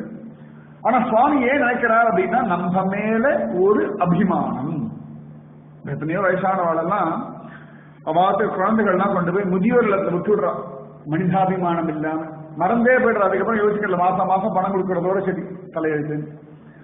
ஆனா அந்த அப்பா அம்மா அந்த குழந்தைகள் நினைக்காம இருக்காளா? அவளுக்கு வேண்டியதை பண்ணாம இருக்காளா? மனசுக்குள்ள பகவான் அப்படி நல்லா இருக்கணும் அப்படின்னு நினைச்சுதானே இருக்கா. அப்ப அது போல பகவான் நம்மாலே சுவாமிக்கு பிரயோஜனமே இல்லைன்னா கூட அழகா அவர் நம்மள நினைக்கிறார். எப்படானா நீ முடியும் போது நினைச்சு வச்சுக்கோ, உனக்கு முடியாத பொழுது நான் உன்னை நினைக்கிறேன். ஒரு கிராமத்துல அழகான ஒரு குடும்பம் இருக்கு. அந்த குடும்பத்துல அழகா அப்பா அம்மா தாத்தா பாட்டி பேரன் பேத்தி இப்படி எல்லாம் சௌக்கியமா இருந்தா. அங்க தாத்தா பாட்டி அவ அப்பா டெய்லி கோவிலுக்கு எல்லாம் போவான். இந்த பேரன் கொஞ்சம் இள வயசு, 13-14 வயசு வந்து டீனேஜ். பாட்டி சொல்வாடே டெய்லி கோவிலுக்கு வரா, சும்மா வந்துட்டு போடா. ரொம்ப நாள் சொல்லிட்டே இருந்தா. கடைசியில ஒரு நாள் பேரன் சரி வரேன் பாட்டி அப்படின்னு ஐஷன் வந்துட்டா. அழகா கையை கூப்பிட்டா, நமஸ்காரம் பண்ணா. சொன்னா இதெல்லாம் நீ பண்ணிக்கோ, எனக்கு இதெல்லாம் பிடிக்காது சரியா, எனக்கு அதெல்லாம் நம்பிக்கை வரட்டும். வெளிக்கடா வந்தேன், நீ சொன்ன அதனால வந்தேன். சரி என்னடா பண்ண போற? ஏ கிருஷ்ணா நான் வந்திருக்கேன் அப்படி சொல்லுவேன், அவ்வளவுதான் அப்படின்ட்டான். பாட்டி பார்த்தா சரி அப்படியே வந்தா சரி. அவன் டெய்லி போவான். பாட்டி சொல்லிட்டாரு, பாட்டிக்கு ஒரு திருப்திக்காக டெய்லி வருவான். கோவில் வாசல் நிற்பான். கிருஷ்ணா நான் வந்திருக்கேன், ரைட் அவ்வளவுதான் பாய். அவன் ஸ்டேஜ் அவன் சொல்லிட்டு போயிட்டே இருப்பான். இப்படியே ரொம்ப நாள் போயிட்டு இருந்து ஒரு நாள் திடீர்னு ஒரு ஆக்சிடென்ட் ஆயிடுச்சு. ஆக்சிடென்ட் ஆயிடுச்சு, ஹாஸ்பிட்டல் அட்மிட் ஆயிட்டான். டெய்லி அந்த டைம் ஸ்கூல் போற டைம்லயும் அந்த காலேஜ் போற டைம்ல ஹாய் கிருஷ்ணா வந்திருக்கேன்டா அப்படின்னு சொல்லிட்டு போவானா. இன்னைக்கு அவன் போக முடியல. இவனுக்கு ஆனால் அந்த டைம்ல ஞாபகம் வந்துடுச்சு, நான் டெய்லி கோவில் போவேன். அதாவது பிடிச்சு பண்ணல, ஆசையோட பண்ணல, பாட்டி சொன்னாலே பண்ணா. ஆனா அந்த உடம்புக்கு ஒரு ரொட்டீன் பழகி இருக்குன்னா தானா எழுந்துடும். சிலதெல்லாம் நிறைய ரொட்டீன் உண்டு, அனிச்சை செயல் மாதிரி. ஓ இந்த நான் கோவில் போனமே, ஓ கிருஷ்ணா நீ வர முடியல சாரிடா அப்படின்னு இவன் கையை தூக்குறான். அங்க டே கோந்தே அப்படின்னு யாரான்னு பார்த்தா பகவான் கிருஷ்ணன் நிக்கிறான். உனக்கு தூக்கி வாரி போடுறது. ஹே கிருஷ்ணா நீ எங்க வந்தாய்? டெய்லி நீ என்ன பார்க்க வருவாய், நீக்கு ஒரு நாள் வர முடியாது, நான் வந்தேன் அப்படின்னு பகவான். வசந்து போயிட்டான், அழுதான். நான் சும்மா எங்க பாட்டி சொன்னாலும் வந்து டெய்லி கிருஷ்ணா வந்திருக்கேன் கிருஷ்ணா வந்திருக்கேன்னு சொன்னேன். அதுக்கு இவ்வளவு மரியாதையானா நம்ம பண்ற சின்ன சின்ன விஷயங்களை கூட பகவான் பெருசா நினைச்சுக்கிறான். இந்த குட்டி குழந்தைகள் ஏதாவது சின்னதாக தான் பண்ணும். பாப்பிங் சாப்பிட்டு உனக்கு விடுறா அப்படின்னா கையில 10 வருஷம் இருக்கும். இந்த 10 கொடுக்காது, இந்த வாயில கடிச்சு பாதி மீறி இருக்கும், அதை எடுத்து கொடுக்கும் பாட்டிக்கிட்டு, அம்மா கிட்டயும் அப்பா கிட்டயும். உனக்கு சந்தோஷமா நம்ம வாங்கிப்போம். அவனுக்கு கேட்டோம்னா கொடுத்துட்டான். அது 10 தடவை கேட்டிருப்போம், 10 நாளா கேட்டுட்டு இருப்போம், ஒரு நாள் கொடுத்துரும். அது பெருசா தெரியும், குழந்தை சமத்து அப்படின்னு ஒரு காதல். ஏன்னா அது மேல ஒரு அபிமானம். அது போல பகவான் நம்ம பண்ற சின்னதை கூட பெருசா நினைச்சுக்கிறார். நம்மளும் நினைச்சுக்கிறோம், ஒண்ணுல விஷயம் பெருசா நினைச்சுக்கணும். அவ என்ன பார்த்து அப்படி சொல்லிட்டா, என்ன வேணுட்டே அப்படி பண்ணிட்டா, அவ என்ன பார்த்துட்டு திரும்பி போயிட்டா. நிறைய கற்பனைகள் நல்ல விஷயத்துல இருந்தா பரவாயில்ல. நம்மள நாமளே செல்ஃப் டார்ச்சர் பண்ணிக்கிறோம். அதெல்லாம் இந்த குழந்தை அசந்து போயிட்டான். கிருஷ்ணா இவ்வளவு தூரம் வந்துட்டியே அப்படின்னு பகவான் சொன்ன. டெய்லி நீ வந்தியேப்பா, எவ்வளவு அழகா நான் சத்தியம்னு நம்பினதான் டே கிருஷ்ணா நான் வந்திருக்கேன். இது வெறும் சிலைன்னா சொல்ல மாட்டான்ல, அது நம்ம நம்பிக்கை இல்லைன்னு சொன்னாலும் கிருஷ்ணா வந்திருக்கேன் கிருஷ்ணா வந்திருக்கேன் கிருஷ்ணா வந்திருக்கேன், அதுக்கு பகவான் நான் வந்திருக்கேன் அப்படின்னு நான் பிரசன் அப்படின்னு. அந்த மாதிரி வராகமூர்த்தி சொல்றா, நீ நன்னா இருக்கும் பொழுது என்ன நினைச்சு வச்சிரு, உனக்கு முடியாத போது நான் நினைச்சுக்கிறேன். அந்திம கால ஸ்மிருதி வேண்டாம் அப்படின்னு காஞ்சி வரதராஜன் ராமானுஜர் சொல்ல. கடைசி காலத்தை வந்து நீ கவலைப்படாத, நான் பாத்துக்கிறேன். அப்ப இப்பயே நான் பாத்துக்கிறேன், அவ்வளவுதான். யோக க்ஷேமம் வகாமியம். இப்ப அம்மாவோட கர்ப்பத்தை இருக்கும்போது நம்ம யாராவது யோசிச்சோமா? ஒண்ணும் இல்லை. சரி அம்மாவோட கர்ப்பத்தை விட்டு வந்த பேர் யாரும் யோசிச்சோமா? ஒண்ணும் இல்லை, தானா நடந்தது. ஒரு ஸ்டேஜுக்கு அப்புறம் நம்ம யோசிக்க ஆரம்பிக்கணும். அது தப்பு யோசிக்கணும், தேவையில்லாம ரூம் போட்டு தப்பு யோசிச்சுருக்கோம். பகவான் அழகாக நடத்திட்டு போறான். நீங்க கடமையை பண்ணிட்டு பிரார்த்தனை பண்ணிட்டு பகவான் நல்லது பண்ணுவான்னு விட்டுட்டு தானா நன்மை நடக்கும். இல்லையே இத்தனை நாள் ஆயாச்சே நடக்கலன்னா சேர்த்து வச்சு கொடுப்பான். பகவானுக்கு எப்பவுமே இந்த பேக்லாக்கே வச்சு நம்ம தான் அடி வச்சிருக்கோம், பழைய பாக்கி. பகவானுக்கு இந்த பாக்கி வச்சுக்கிற பழக்கமே கிடையாது, சேர்த்து வச்சுதான் கொடுப்பார் எப்பொழுதுமே. துரியோதனன் எல்லாத்தையும் பிடிங்கின்றான் பஞ்சபாண்டவாகிட்டேந்து. அவ்வளவு அழகா கஷ்டப்படுறாவா, வனவாசம் அஜ்ஞாதவாசம் எல்லாருமே வருத்தப்படுறா. இவ்வளவு கஷ்டப்படணுமாவா, ஒரு 5 வீடாவது கொடுத்திருக்கப்படாதா அப்படின்றா. அவ பாட்டுக்கு இருக்கா.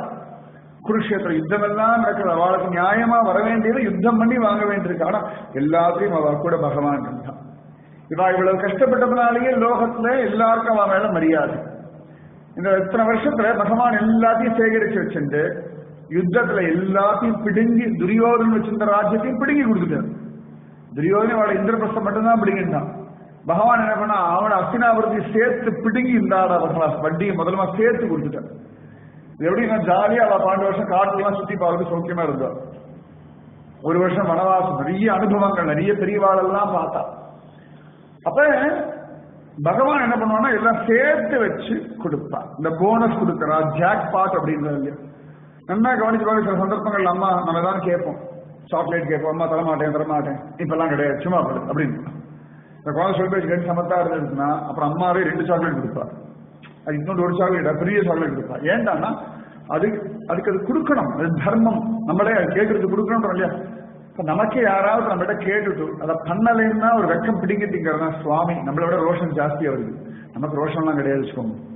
அப்ப என்ன பண்றாருன்னா ஏதான ஒரு விஷயம் நாள் கடந்து போகிறது, நம்ம எதிர்பார்த்த மாதிரி உடனே நடக்கலை அப்படின்னா இதை விட பெருசா தரப்போறான்னு அர்த்தம். அப்ப இவ்வளவு நாள் அப்படின்னா இது எல்லாம் சேர்த்து வச்சு அழகா கொடுப்பார். எப்படி ஒரு குழந்தைக்கு பக்குவம் இல்லாத பொழுது அது பேர்ல பாம்பு வைப்போம் பேங்க்ல, அதுக்கு எல்லாம் வாங்கி வைப்போம், அதுக்கு வீடு எல்லாம் ரெடி பண்ணி வச்சிருப்போம். ஆனா அது இத்தூண்டா இருக்கும் பொழுது பேங்க்ல அதுகிட்ட சொல்லுவோம், பேங்க்ல உன் பேர்ல ஒரு 10 லட்சம் போட்டிருக்கேன் தெரியுமா அப்படின்னு சொன்னா அதுக்கு புரியுமா? சொன்னா 10 லட்சம் அது பேங்க்ல போட்டுருக்கேன், எனக்கு ஐஸ்கிரீம் சாக்லேட் வாங்கி தாங்கன்னு கேட்கும். 10 லட்சம் வாங்கி சாப்பிட முடியுமா? அது லெவலுக்கு அவ்வளவு யோசிக்க முடியும். ஆனா அப்பா அம்மா அதுக்கு ஏதாவது ஒரு எல்ஐசி இதெல்லாம் போட்டு வச்சிருப்பான். ஒரு ஸ்டேஜ் ஒன்று அதுக்கு எல்லாம் உபயோகமாகும் பண்றா இல்லையா. குழந்தை பிறந்தவனே அதுக்கு நகை நட்டெல்லாம் பண்ணி வைக்கணும், ஸ்ரீ குழந்தை இவ்வளவு பிளான் பண்றோம். அது கேட்டு பண்றதே இல்லை. ஒரு ஸ்டேஜ்ல அதுக்கு பிடிச்சதை கேட்டு பண்றோம். அதுக்கு என்னன்னு தெரியாத வயசுலேயும் அதை பார்த்து பண்ணிருக்கோம். அதே போலதான் சுவாமி.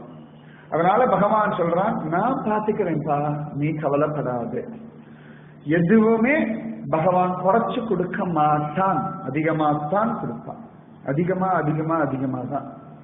உனக்கு இவ்வளவுதான் சொல்றது, நிறைய கொடுத்துட்டு தான் இருக்கான், அள்ளி கொடுத்துட்டு இருக்கான். நம்ம அவரை நினைச்சால் போதும். அழகா வராகமூர்த்தி இந்த சத்தியத்தை கொடுத்துட்டார். உடம்பு நன்னா இருக்கும் பொழுது, மனசு நன்னா இருக்கும் பொழுது என்ன நினைச்சு வச்சுடுங்க. உனக்கு முடியாத பொழுது நான் உன்னை நினைக்கிறேன், என்னுடைய வைகுண்ட லோகத்திற்கு அழைத்துச் செல்கிறேன்னு உத்தரவாதம்.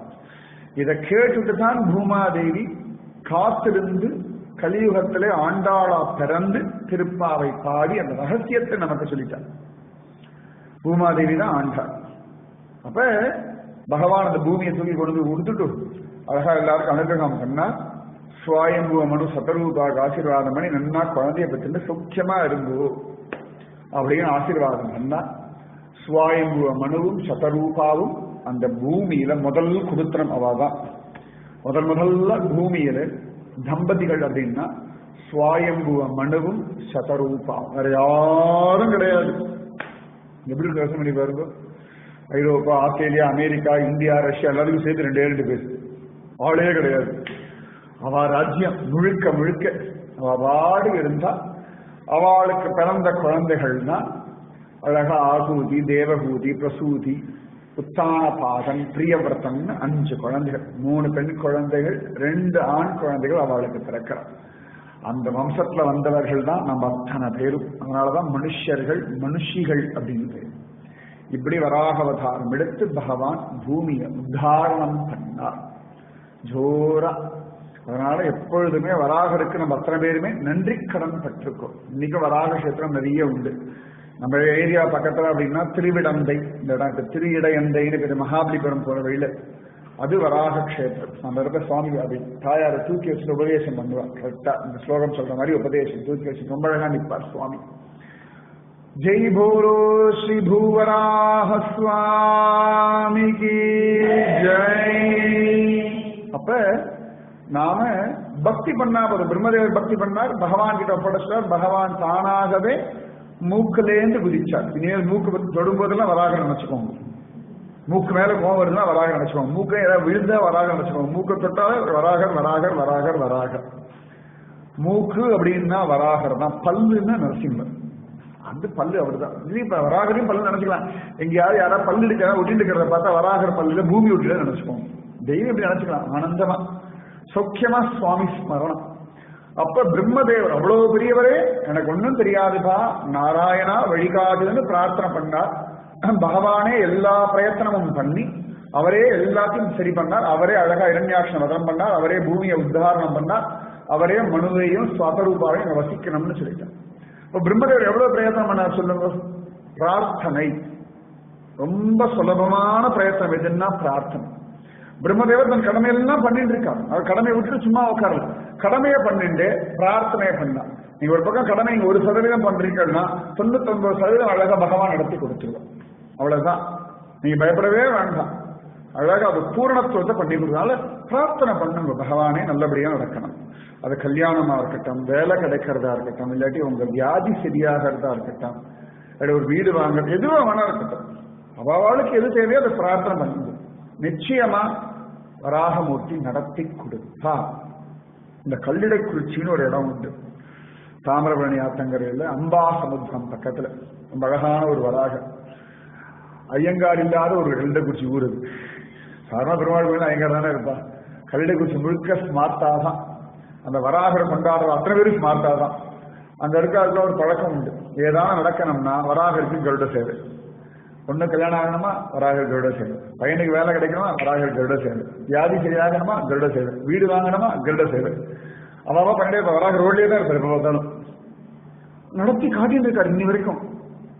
இன்னி வரைக்கும் அந்த வராகர்கிட்ட கேட்டு இது நடக்கவே ஒரு ஆள் கிடையாது. கருட குறிச்சி கதையா சொல்லுவான், அதிசயமா இருக்கும். அப்பெல்லாம் வேண்டாம் கூட வராகர்கிட்ட கேட்பார், நடத்தி கொடுப்பார் வராகர். அவ்வளவு வசதி அந்த வராக மூர்த்தி கல்லிடை குறிச்சியில். அப்ப பக்தி வாழ்க்கை ரொம்ப சுலபம். பயப்படவே பயப்படாதீங்க. நன்னாவே வாழ்க்கை நடந்துருக்கு, நல்லாவே நடக்கும். கடமையை பண்ணுங்க, பிரம்மதேவர் மாதிரி பிரார்த்தனை பண்ணுங்க. அதெல்லாம் சுவாமி பார்த்துப்பா. இங்க கை குழந்தையாவே இருக்கும். பிரார்த்தனை டிலே ஆகுறதுன்னா சேர்த்து வச்சு நன்மையே கொடுப்பார். சுவாயம்புவம்னு சத்ருபா கேட்டா கொஞ்ச நேரம் ஆச்சு. அவர் இவர்கிட்ட பிரார்த்தனை பண்ணி அவர் அவர்கிட்ட பிரார்த்தனை பண்ணி, ஆனா பூமியை ஜம்முன்னு கொடுத்துட்டாரு இல்லையா. ஆனா நமக்கும் சுவாமி கொடுக்கிறார், கொடுக்கத்தான் போறார். இதை விட வசதியாத்தான் கொடுப்பார். ஆனா சந்தேகமோ பயமோ கவலையே வேண்டாம், நிம்மதியா இருக்கும். இன்னைக்கு இந்த விஷயங்கள்லாம், அதாவது ஜெகத் உற்பத்தி, பிரம்மதேவர் பகவான் காட்சி கொடுத்தது, பிரம்மதேவர் எல்லாத்தையும் சிருஷ்டி பண்ணது, சுவாயம்புவமனு சதரூபா வந்தது, அவளுக்காக பகவான் பூமியை உத்தாரணம் பண்றதுக்காக வராகமூர்த்தியா மூக்கிலேருந்து குதிச்சது, பிரம்மதேவர் மூக்கிலேருந்து குதிச்சது, இரண்யாட்சண வதம் பண்ணது, வைகுண்டருடைய செக்யூரிட்டி கார்டு தான் ஜெய விஜயா. இவா சரித்திரம் இப்படி எல்லாம் இந்த வராக விஷயம். இதோட இந்த 3ஆம் சமம் கிட்டத்தட்ட முடியறது. இதுக்கப்புறம் இருக்கு இன்னும் அழகா கபிலாச்சாரியர் விஷயங்கள், அப்புறமா 4ஆம் ஸ்கந்தத்துல துருவ சரித்திரம், தாக்ஷாயன விஷயங்கள், இப்படி நிறைய இருக்கு. பொறுமையா தான் சொல்லிட்டு இருக்கேன். நிறைய பேருக்கு பாகவதம்ன்றது புதுசா இருக்கும். வேற விஷயங்கள் தெரிஞ்சுக்கணும். அது என்னமோ எனக்கு எப்பவுமே முக்கால்வாசி இந்த பாகவதம் இப்படிதான் கிடைக்கும்.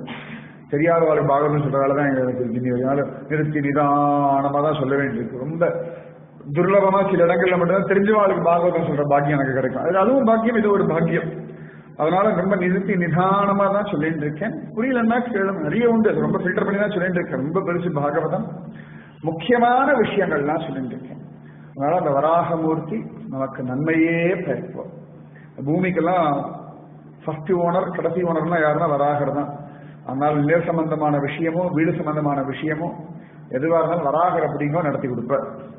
வராகர் கிட்ட கேட்டா நடக்கும். சரியா? வராகர் தான் இந்த பூமியை நமக்கு கொடுத்தாலும் அவர் தான் நமக்கு தகப்பன். அவர் தான் நமக்கு எல்லாத்தையும் நடத்தி கொடுக்கணும். தைரியமா இருங்கோ, நம்பிக்கையோட இருங்கோ. பிரார்த்தனை டிலே ஆகுறதுன்னா இதை விட பெருசா, இதை விட நல்லதா, இதை விட வசதியா, இதை விட தி பெஸ்டா கொடுப்பார்.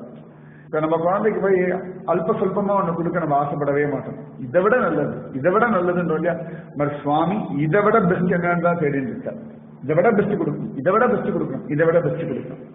ஆனால் நிச்சயமா நல்லதுதான் பண்ணுவார், நல்லதுதான் பண்றார், நல்லதுதான் பண்ணிட்டு இருக்கார்.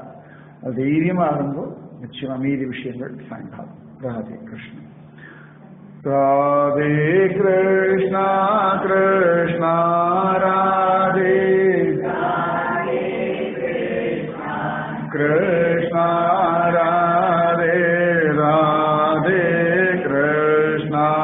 कृष्ण राधे राधे कृष्ण कृष्ण राधे राधे कृष्ण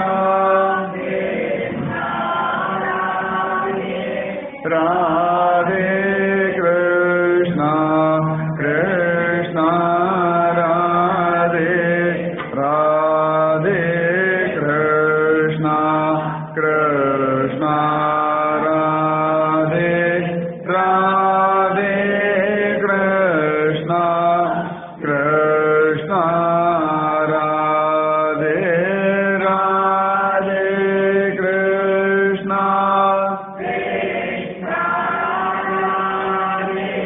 राधे कृष्ण कृष्ण राधे राधे कृष्ण कृष्ण राधे राधे